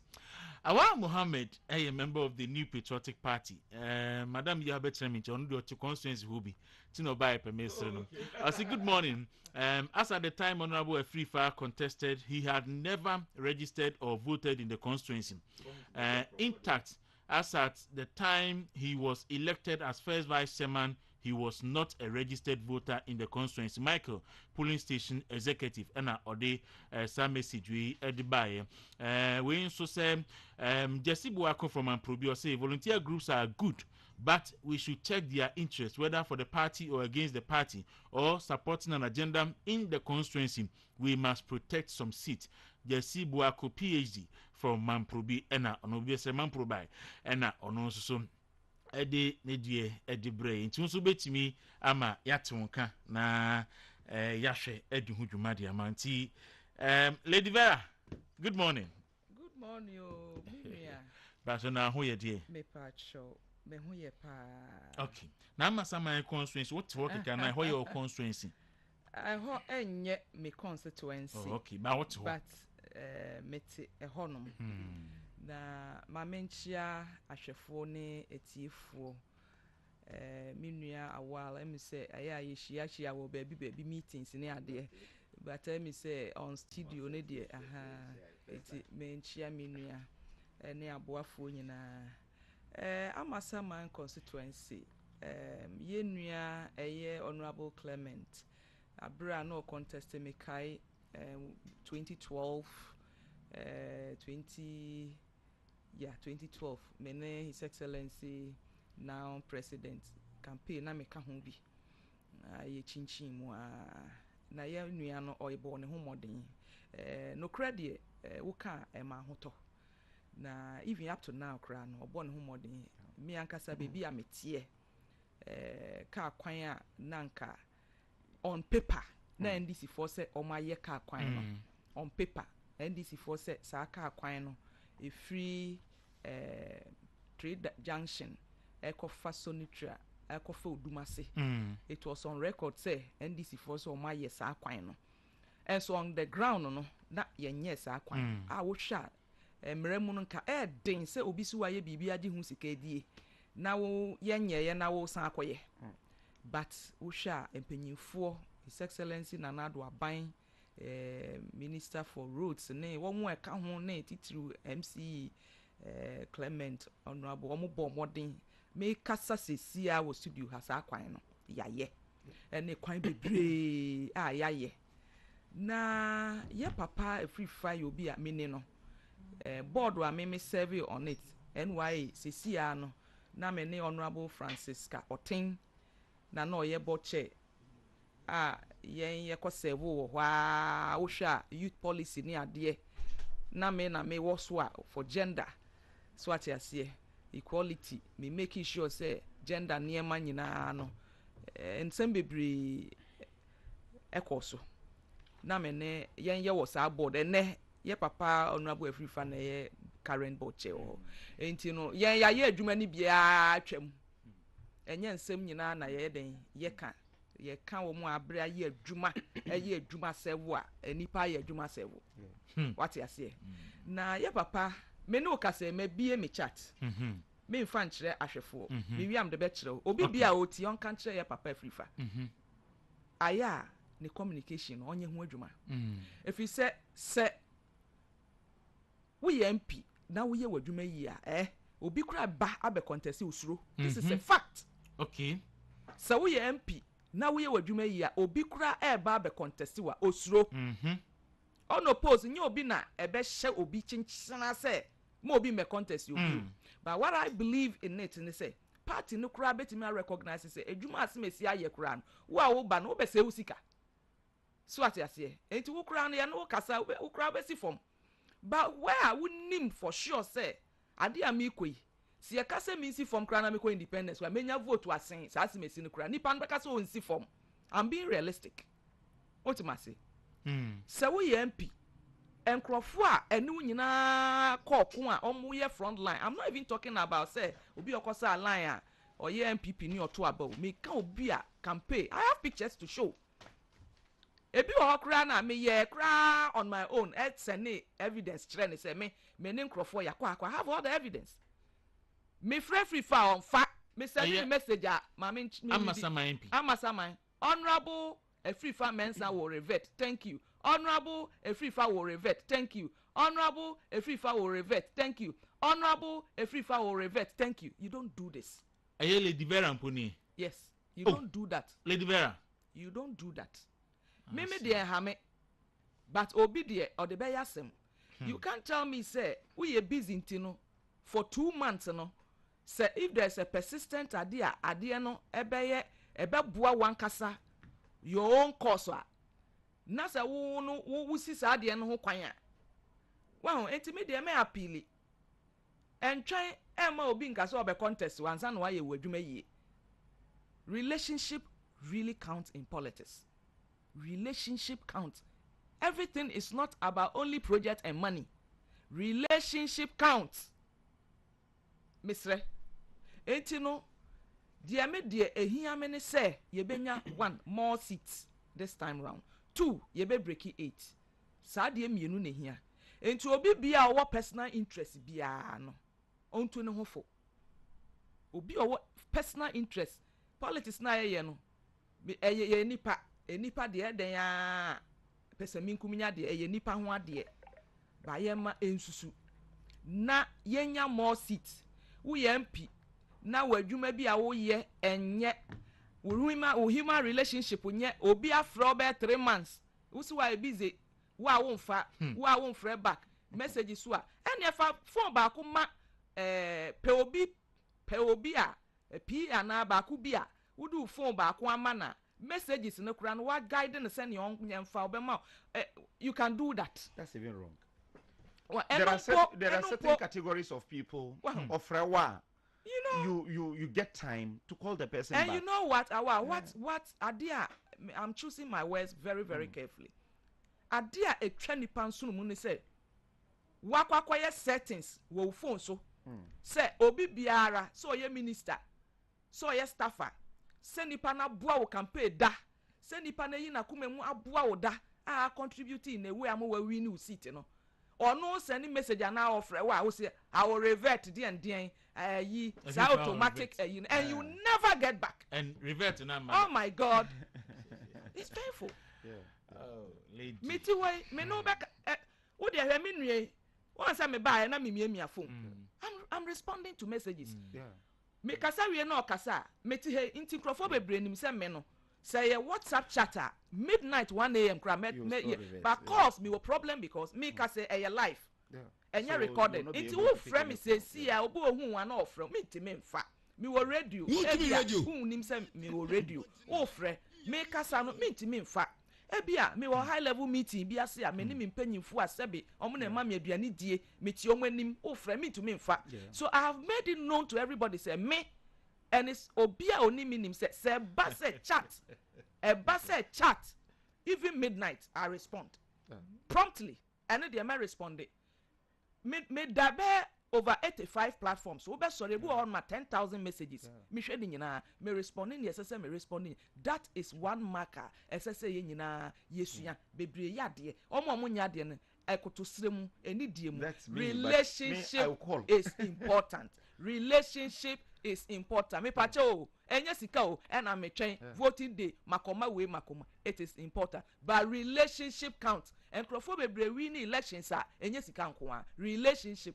emomu di win ye lady me that now onim say the funny aspect ni say constituency communication officer ni friend no say friend no pay mu wo yumi ote Facebook so say ye rented journalism Oshema bufu a mebo tape no ani MP no amasama MP no osha ase a na o instigating crowd so munye demonstration tia president nominee MC yi no Clement Wilkinson mo ye demonstration she party flags me video ni nyina na owie no osan express say demonstration no mo ye no akanfo no mo de mo ye demonstration ni enti enya impact enti omo nkopen kranfo no mo fo munye demonstration na enya the impact sa hemfo no support na president enyi Clement Wilkinson fi opem wo mi wo shema bufu a honorable Afrifa voice no ni other voices me wo oya wo shema bufu me bo hisi a honorable Afrifa obu a obu nipa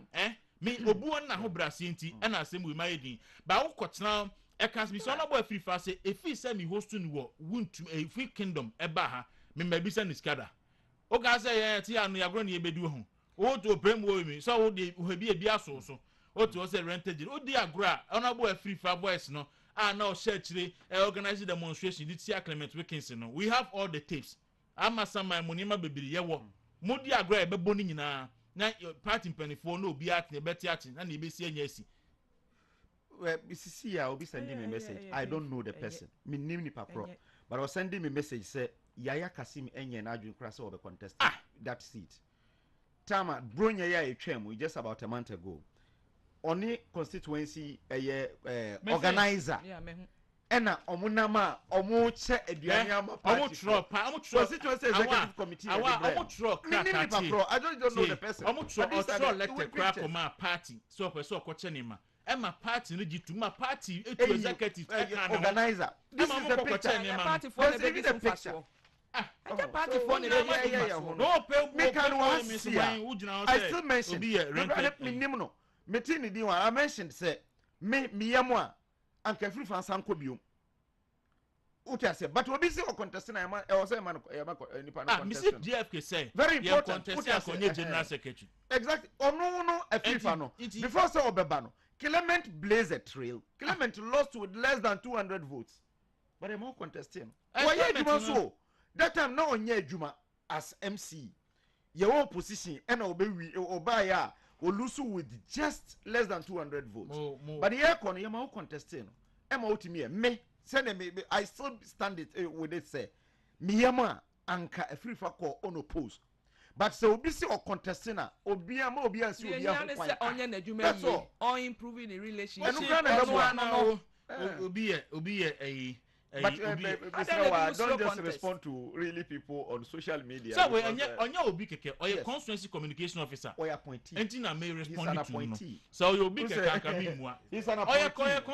oye officer. Yes. What I say oye officer moti your constituency o pay mu say na ye koso nyina munim mo high for party chairman gina ho awa ma ye she party flag na ogina ho no okasa na ye she MPP flag na MPP constituency chairman gina ho because on the chassis ne MP ni enkrofo no mo chassis say omonye demonstration tia Clement na enyi ni firi ho waja say ne nyina no ye de ato o so ra begina say obi ye rented je obi ye rented gina me ma 5 obi a omu lead ye me ma 5 omu lead ye me ma 5 me ma 5 omu lead ye mienu ye yi omu din afirim afi abonim yes mienu me say asem a ye kan ewu say awa make obi fi o kan obi fu say bia mpo obi asem o yi enkrofo ni firim Mamima organize akaba.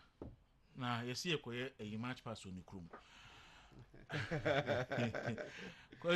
Kosi Boja, good morning.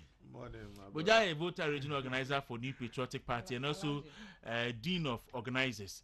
Boja Martin. Na who ye di? Ya me da chemi o na mo se. Oba di adum, yesu ye hu ye papa. Yase ye ba ho 6 match yi. About to pepe bi ye beda wo na ye beba. Pepe bi ye beda na. Voter to the world. Voter to the world. Yes. Oh, me said that nim hu blast be ba ho baby pay go di e pe na ho ye fine too. This time there my more special invitation. Sir, my more special invitation. A full 1 week invitation. With a treat. Yes. Na brana. Bibia wo. Na ba enjoy. A full package. Say a full package. Na brana be enjoying the serenity of water. Bibia ni bibia. Oka full package. Lady Bella be ka say Dawuro fu bi wo. Anti ama me yam crash se me. Dawuro bia ni. We ti na me hwe ni say ya. Say me ma de omo keka kasa anti ama me. We Dawuro bia ni. Ye nya say oba me be bia be da. No problem cry. Full package. You know a package. Ti am rather ben 6 match and say you come fit. 6 match there I shall see you. It comes with a lot of programs, into activities, into voter is open to the world. From now till 6th of March and beyond. We are expecting to receive visitors from across the country and across the world. Omobeba voter. Yenina yebedi this yearly ritual. Had a very significant and important to Ghana's democracy. And first of all, Mechiam, also. Now, the president, I say, the government of the day, MPP government, say, yeah, ba abem from 2017. President, it to me this novelty by say the celebration of 6 months will not be reduced to Greater Accra only, and that he was going to move it to the various regional capitals. What I said 6 years ago, and the Edu Yeso water region. And it is significant about this national celebration. I say, me until Edu voter, so now my name say there are a lot of things goes into it. Today, Metimiaka say the fact that we are hosting it now has also increased our infrastructure base. Ama development aba water region, especially Ho and Adaklu, enclaves, construction of roads, erection of street lights, the youth resource center now, EAC, and all the regions now, because of the 6 months into Yadiano, complete. Okay, 10,000 and 5,000. 10,000. 10,000. Okay. Yes. 10,000 capacity. It was 5 and it was increased to 10,000. To 10,000 capacity with VVIP settings and everything. Obaho abe of Kama. And say and yes any host here. Youth Resource Center. Youth Resource Center. Tama me no na me wo board no so. That is one of our initiatives. Yeah. Initiating the initial 10 regions. Yes. Enti no ye first phase ni we ya ye be 16 regions no.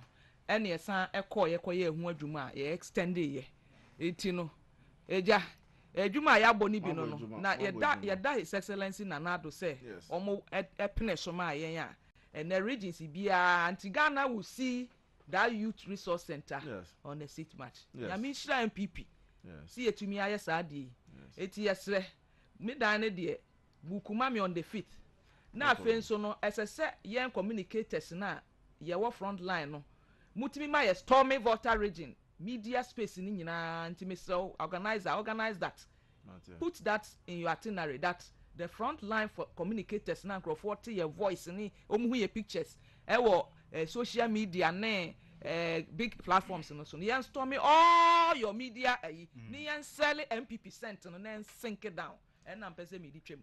Okay. Me that's na yɛbɛyɛ ho adwuma so it's a great achievement for us as a party and government because our resource center we don't even have a stadium in the region and it's a MPP abanya we wouldn't even benefit from this and you better government as and better the MPP party so as and all our sympathizers. All right, me so me da se me mo kwa banti and issues no kra no yenhwe ama saman me ncha honorable Clement na honorable ye ni papa honorable Clement I talk as a good microphone. Honorable Clement, I have come into contact with him severally. Okay. Na from the head to toe or nipa I have benefited from him. You see, politics are here, the one of the things are a relationship. Now, if you are a politician and you know how to manage relationship, it is not what you have in your pocket in your account or the position you have, but how you relate to people. Now, Honorable Clemens is one of the examples. When you come across them, and yes, but you'll be satisfied. Now, and then the person use it with feed away. Now, men can't change the same. Na ni oye no unhwe mu no nye na at the very appropriate time that exposure, that increment na or deserve in the ejuma waye wo amasama no me sure say you be breaking it and that relevance to will come. Okay. Honorable Clements, okay.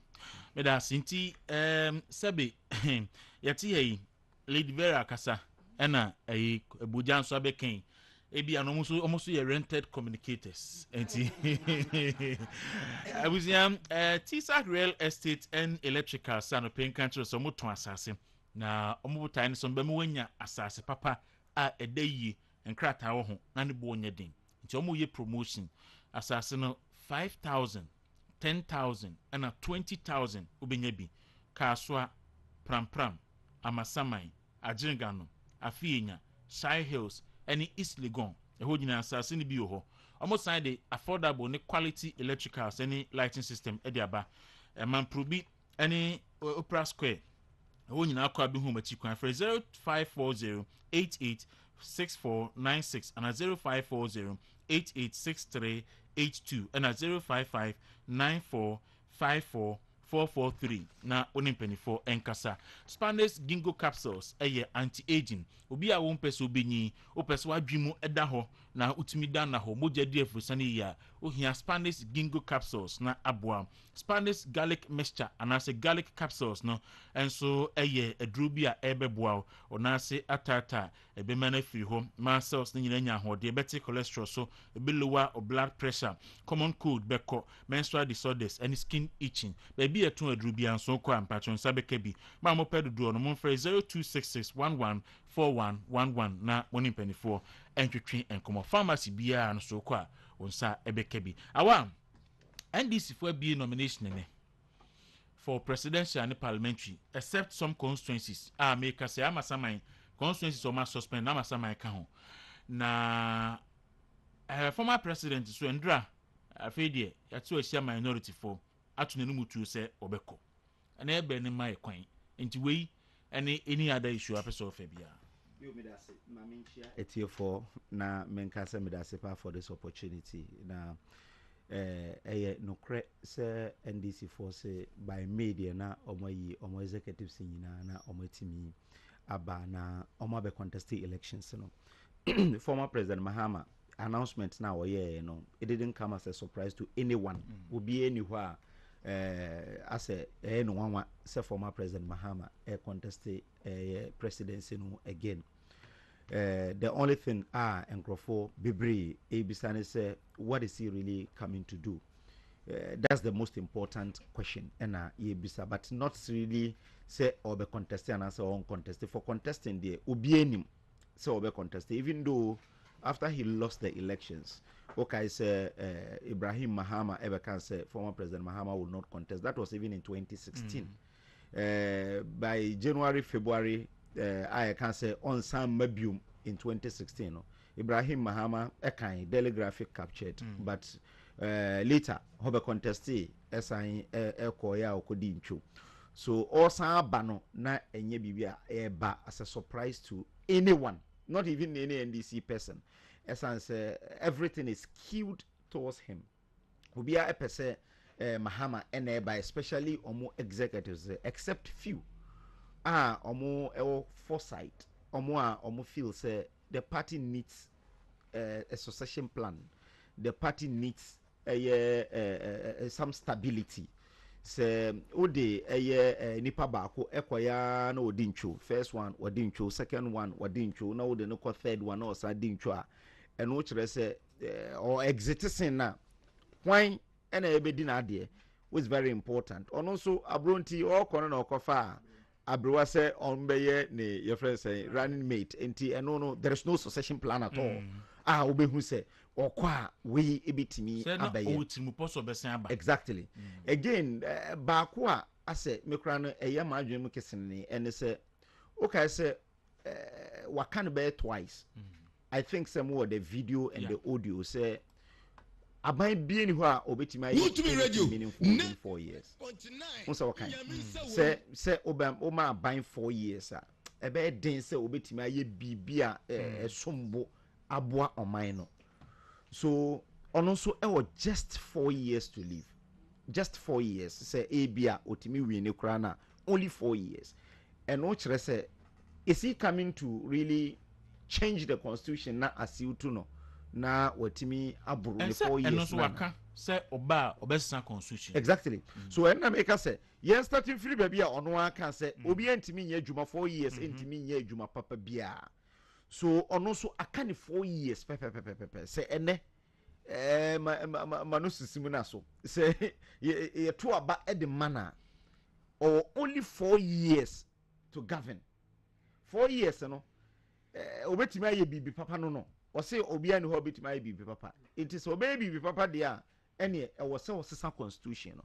It was a constitution na asiutu ne say ne be obetimi atena so ache eno na ama wakofa obi a onhia say obenya any succession plan because anka wonim say all 4 years party bi any ho betimi aye 4 years 4 years na otimi aye anything meaningful. He can still come, but with obia me exit ya onu na eto aso say na ye ka say ye breaki 8 na Ghana be ye krabehwe eti because enim say your succession plan nipa makomako enso na omo kan so omo be contest no omo kra de this is just the your friends say omo feel say enei ye betimi aye again wo hwe omo nyina obo so obi an na echa ne hu over the years but enim omo enei omo exit ya omo so di ekiri eno kire wo say really we're building a very solid political party.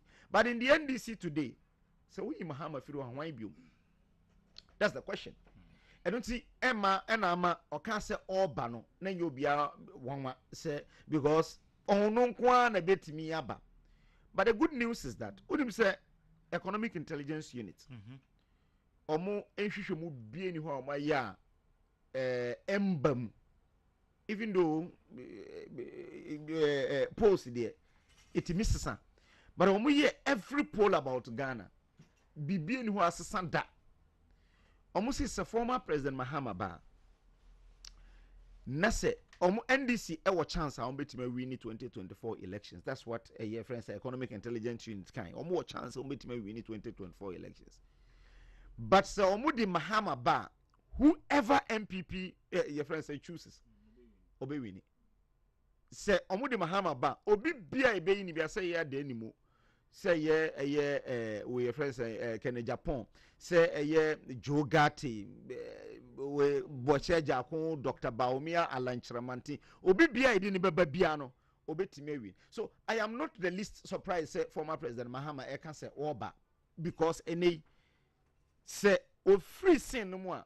There are a lot of guys are who are within the political spheres no omo political career ebe shate bebre ene nam ne hu sisi a omo pushi ni se bra no se NDC timi sesa a leader enei na enye former President Mahama they just gone on political career no ewu it definitely also omo pushi no ema no eba ono na ehia no na yetimi retire no for good because ene omo sesa nipa na ebia nipa ne the credibility for bia kojobo so eye campaign o kan sembi o say enye flag bearer nko na omo pe omo pe obi a oye credible omo pe obi a onye corrupt on fan hu enwurawura corruption tama kojobo so e declare say obe contest no omo pe obi a oye promiscuous these are his words say a man nsem ne keka ho saa na kojobo so kan say obi a ya tag ni say oye katasehye ne proye ene obi a wonu say slay queen nsem ne bai say obi a ode ne ho afrafra bibi saa no Ghana for ento abamma say nipa no so oba it will be good question Ghana for nyina bebisa ne say ede na obetima ba no foforo wonu say okoye interview na say me post it on Facebook or can say interview no oba e wa bruchiri one of the international networks is this in or your friends BBC or bisa ne say 95.9 a new Mahama me ede foforo na wo ba beye say yeto abama he couldn't even answer that question ede foforo and na wo ba beye when timi answer okay so with the debt exchange ye say still bastardizing criticizing what this government has done and what you say ampa bibi ni hwa odeba video bi o baby but am for bi sabi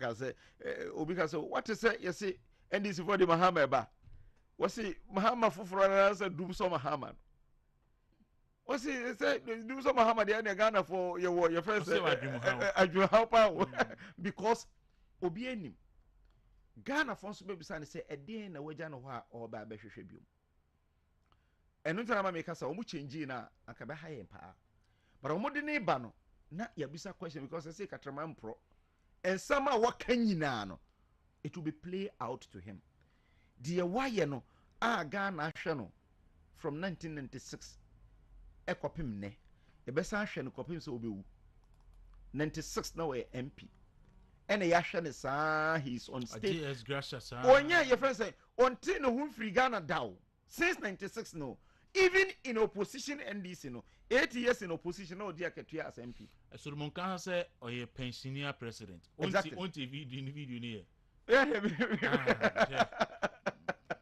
oh so I was from my nipa no eba no since 96 etua neka aban etua neka sa kopim ne and so he even retired on his salary akadua na oje as president no eno na order soje okone officer nipa maako beye insia aban ehwe omo ye behwe omo akopim se omo beko pension na odi nipa foforo abehim se omo beko pension Felix Kwaku Fosu akatua te se deputy minister ni sister ordinary ni spokesperson no cousin Joyce Bawa Muntari ono so agi akatua te se deputy minister ye wo your friend say baby a woda ni bills ni kasa wo use ni na keka ho aban na ye o say o san babium. So these are the questions are Ghana for a baby son. It's here we are ready for anyone. The only thing is internal process in was a yansu yetima managing ye. The AC wo ama sama yi binji de say no a replicate baby a bit my boy. Medasi Awa Mohammed. Campaign strategy ato. Oh, man penny that the ono no e popular pa oh ono no wo ska ya fa na kwa e be di nkugo no kra ni wow no kra ni nimpa no we di nkugo abien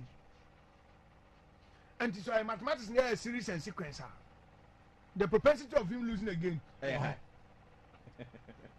so oh yeah mpenifo wo babu o kan say he that is that fears no fall or she as how no but psychologically NDC branch near me man penny that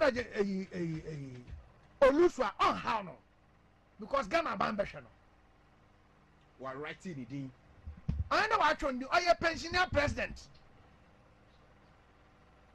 nkɔfo a wɔn nkyɛn wɔn ne yɛ adwuma ɔnha wɔn because wɔn so wɔ aban akotua do a wɔda wɔdi pay na wo a wɔ branch no wo na ɔba ha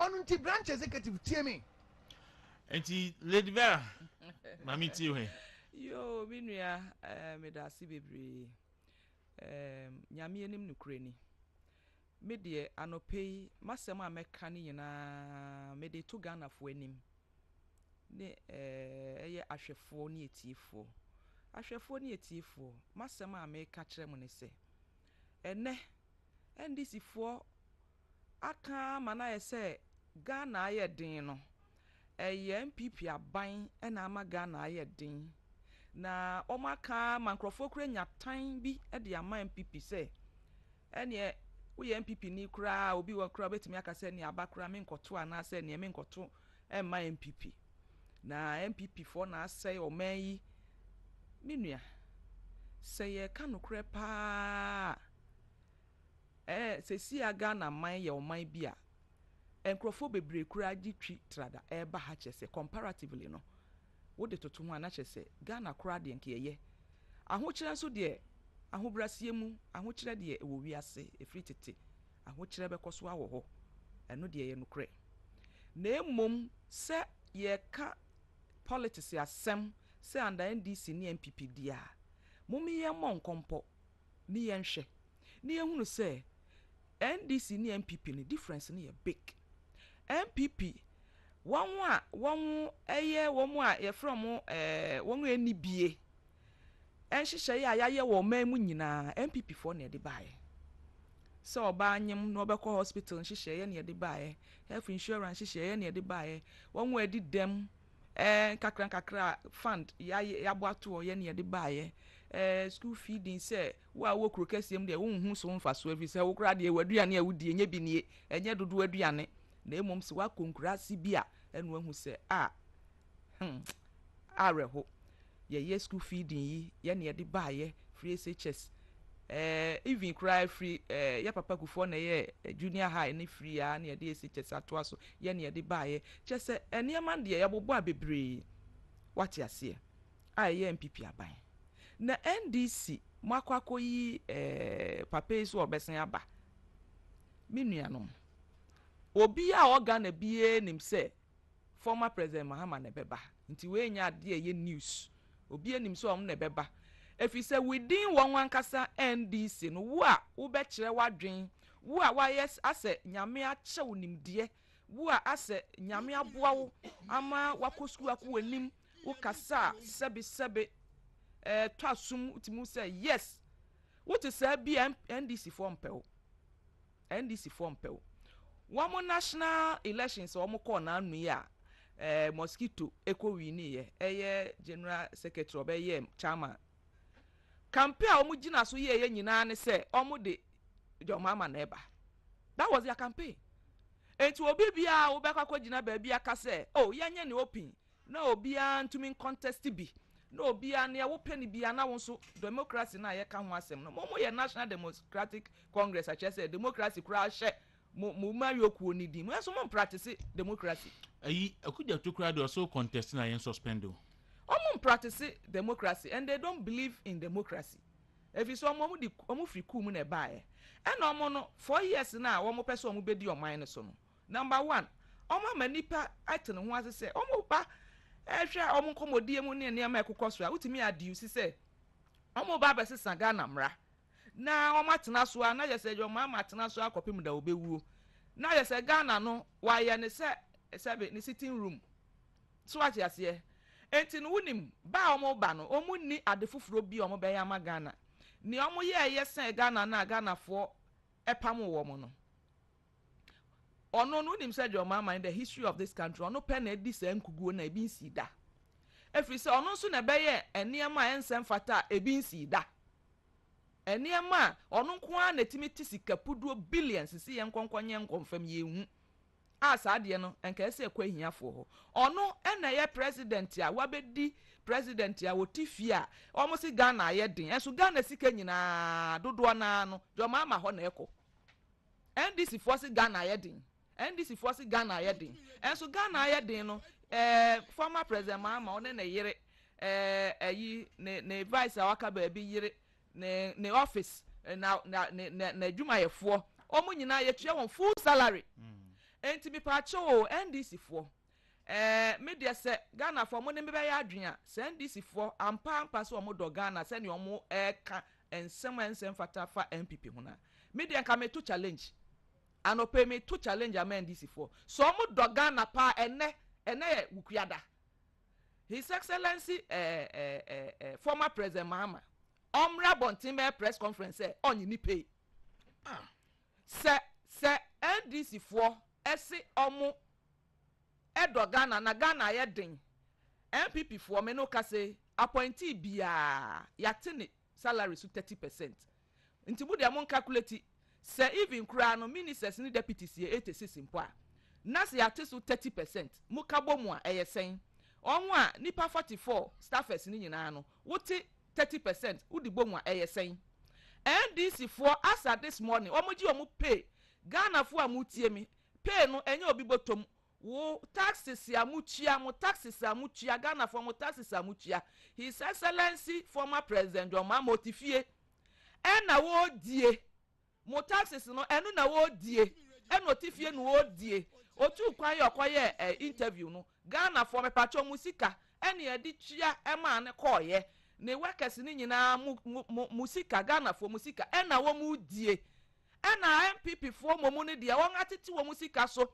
ema ne MPP fo ebi nam fam ebi tena trotrom appointees saloon cars nketenkete menu kasa no pe na NDC fo titi V8 mu NDC fo Ghana fo emeyi omutu o NDC fo nyina TV8 mu na MPP fo nam fam nam say yen ye do Ghana ye wo compassion for the people MPP aban ye ma obi ya petro womo a omo ye ntate kura hye omo krata mu legally kura ne 50% ye twam se ehu ensuo kura ye ma obi nom na NDC fo di Ghana sika parliamentarians ehuna NPP fo say yen approve mo enti mu fa Ghana sika nyina mra yen ni eni enti Ghana fo ahwefo mesrem His Excellency Mahama ene china se odo Ghana pa se ono na yen MPP fo ase o meka se ni pay wonyi bi ma na okay oni yen ne pe okay oni ne nkrofo ni na okay omo me declare say 30% omo so yen na show some commitment say they really care for the people of Ghana how ho na nya adwuma bra Madam Rebecca Kufuado Her Excellency ni okaso onji sika bi mu no e de omo de ko Ghana fo kan say Lodina Mahama enfra mra osio mfa manne enfra machna enti me ka say wan e dog Ghana ono former president Mahama ne yire oji akatua say mini cabinet minister onye MP otukwa e ne etua na tali obehye ye ne etua ene cabinet minister onye MP de epe me pa cho se si amope eyi bosumi ya ye womu ebesi Tuesday 28th His Excellency former president Mahama obeji ni full pay ne yiri beji full pay ba ku pay etimi tua Ghana for workers bro nipa wo ha enti se mo si Ghana ye din na mo do Ghana me si NDC formula out na yen ye 30% na ya tete so a V8 yentimi fuele a ya park ni nyina ye nam fom no omo nye ne ehunu so omo do Ghana so omo so mpese ye to aba mo e den na mo ye den na mo show enti me say me throw challenge say former president Mahama say ono omu bie eyi obesan ba me say o me press conference non country Ghana for say ya maame Rebecca any incoming first lady Samira ono so nyame ya admo bebo omo mienu nyina omo de omo sika efiri so omo baaye sika de mo omo nyina omo de akoma aban omo de evidence beto social media ba bia efiri ho besi na amete platform yi su febua omo nyi aketua bia wo aban mu omo nyi Ghana for kapredama omo nyi obi akapredama na so so lodi na jisika besi ne ni biara yetua eye mu amutie ye musika ntimi sremo mumma papa na so nti se ene wuntumi yese so odogana na so obesa be president ya on show commitment o so si Ghana ye den MPP for the ya show commitment omo ka si ye ntwitwa ye ministers no so no ye yi over yi se na eburu 100 ene ye te so ba 86 NDC for omo fura be mu omo appointees no mo ye 84 ni 86 no two difference. Now, apart from that two difference, NDC for G double salary. Yanye double salary. Yet, we are Pia and one no ye. Won't so I am out. NDC for and pay. Ghana for a mutie, Mr. Monk, dear me pamucho. Monka can't share a ye mammy. Minim so tea, but better die as want it. Monka can't say. Yet true challenge say so Ghana NDC for sales. Either send pay no. Onfa fete say onyi pay biom efisi on wanya no ho kra edan ma onyi pay biom kopem so ba contest na almost so 30%. Me da say movement in the morning ena muti me koboja ho na mewie time herbal center se me kan so some the time herbal mixture big man so malaria fever loss of appetite just wenu mu ato untimi nidi ohun say Lady Vera ye aduane na o ye ni kunu no wa ni a obeka so akodabura ho obey ne kan obeka so akodabura ho ebia na wanum na ato timisro hia time herbal mixture afin so osori ahonam ye wo ya da bia company me honam ye me ya ohia time herbal mixture baby eton aduru bia okwa dudu bia ohia bia onsa beka for 0244 417660 0244 417669 0244 417669 na onimpenifo eni enkomo boja mamintie we I didn't discuss. Hey, former President Mahama, also Samba, and this for being nomination, any other issue of a sofa. Yo, me that's Dawuro. Good news. Yeah, good news. Good news. Very good. And say all Samba no. Yeah, good news. I didn't have good news. Well, first of all, I'm not surprised. It is something I anticipate. It's bound to happen. No, it's bound to happen. Yeah, bound to happen because I think I was kind and Lady Vera so KB.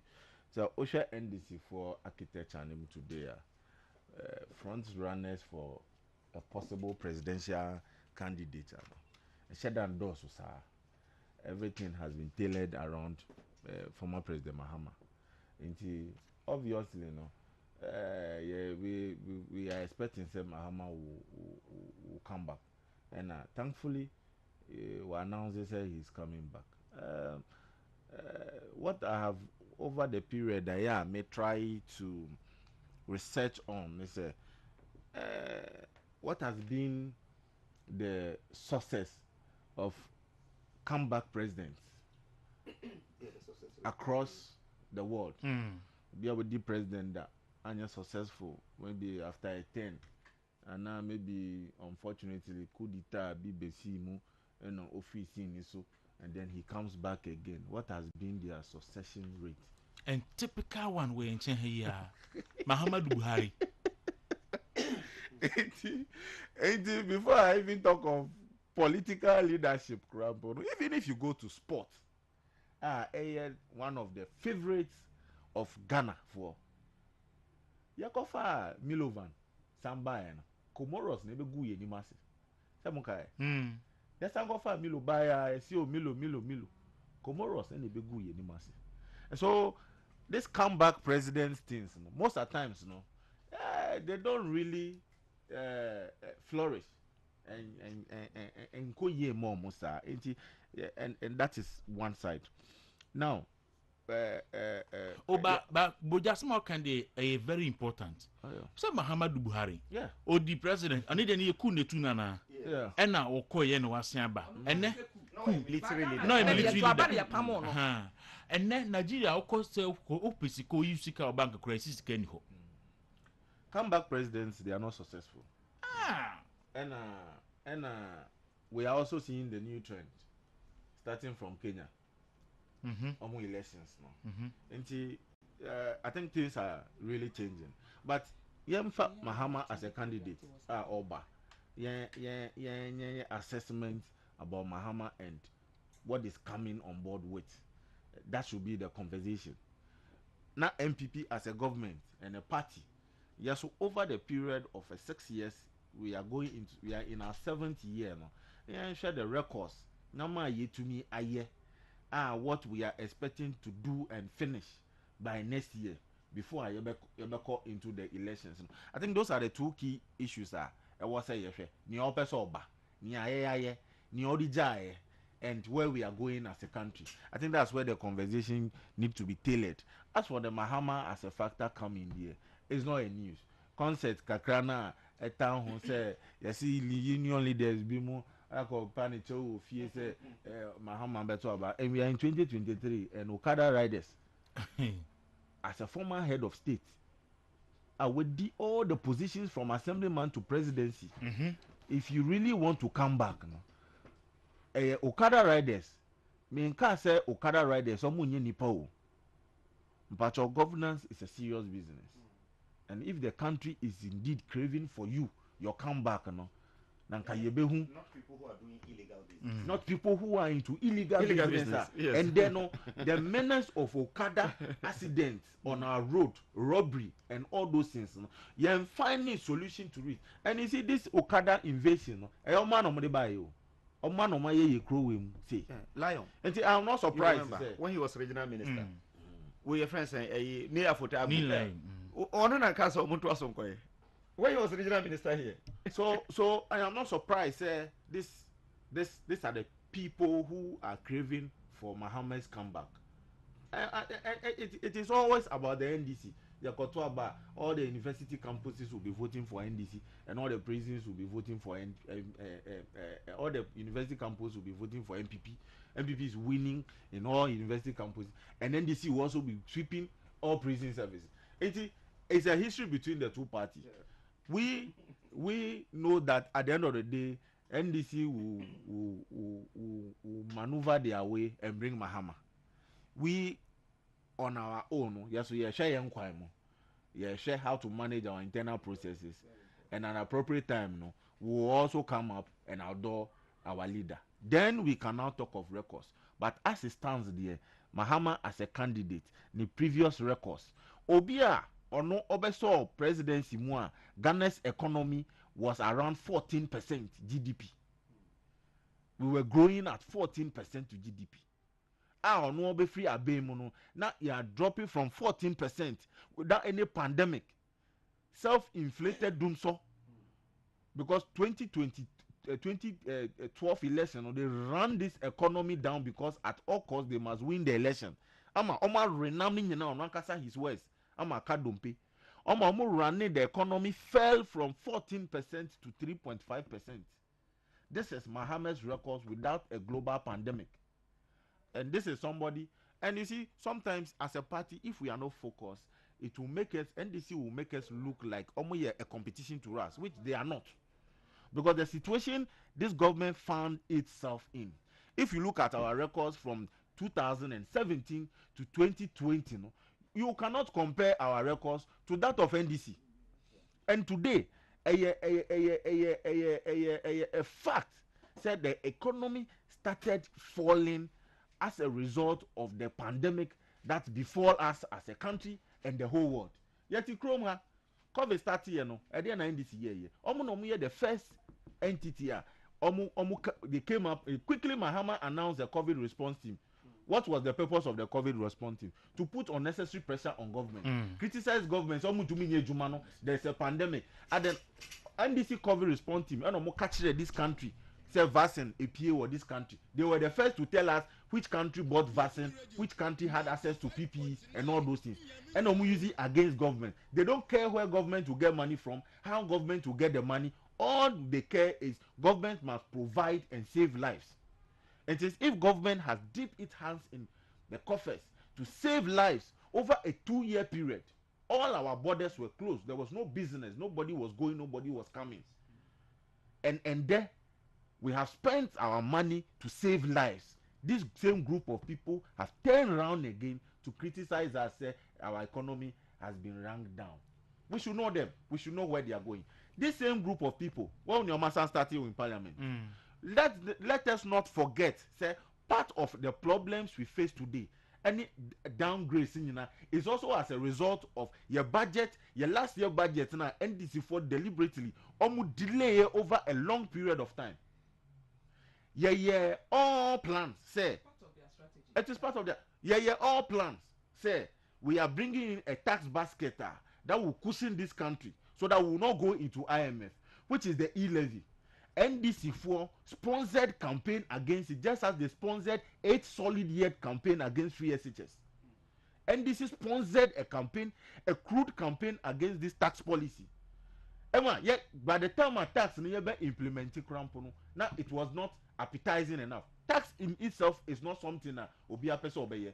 And almost sponsor a crude campaign against it to make sure that the e-levy doesn't realize its full potential.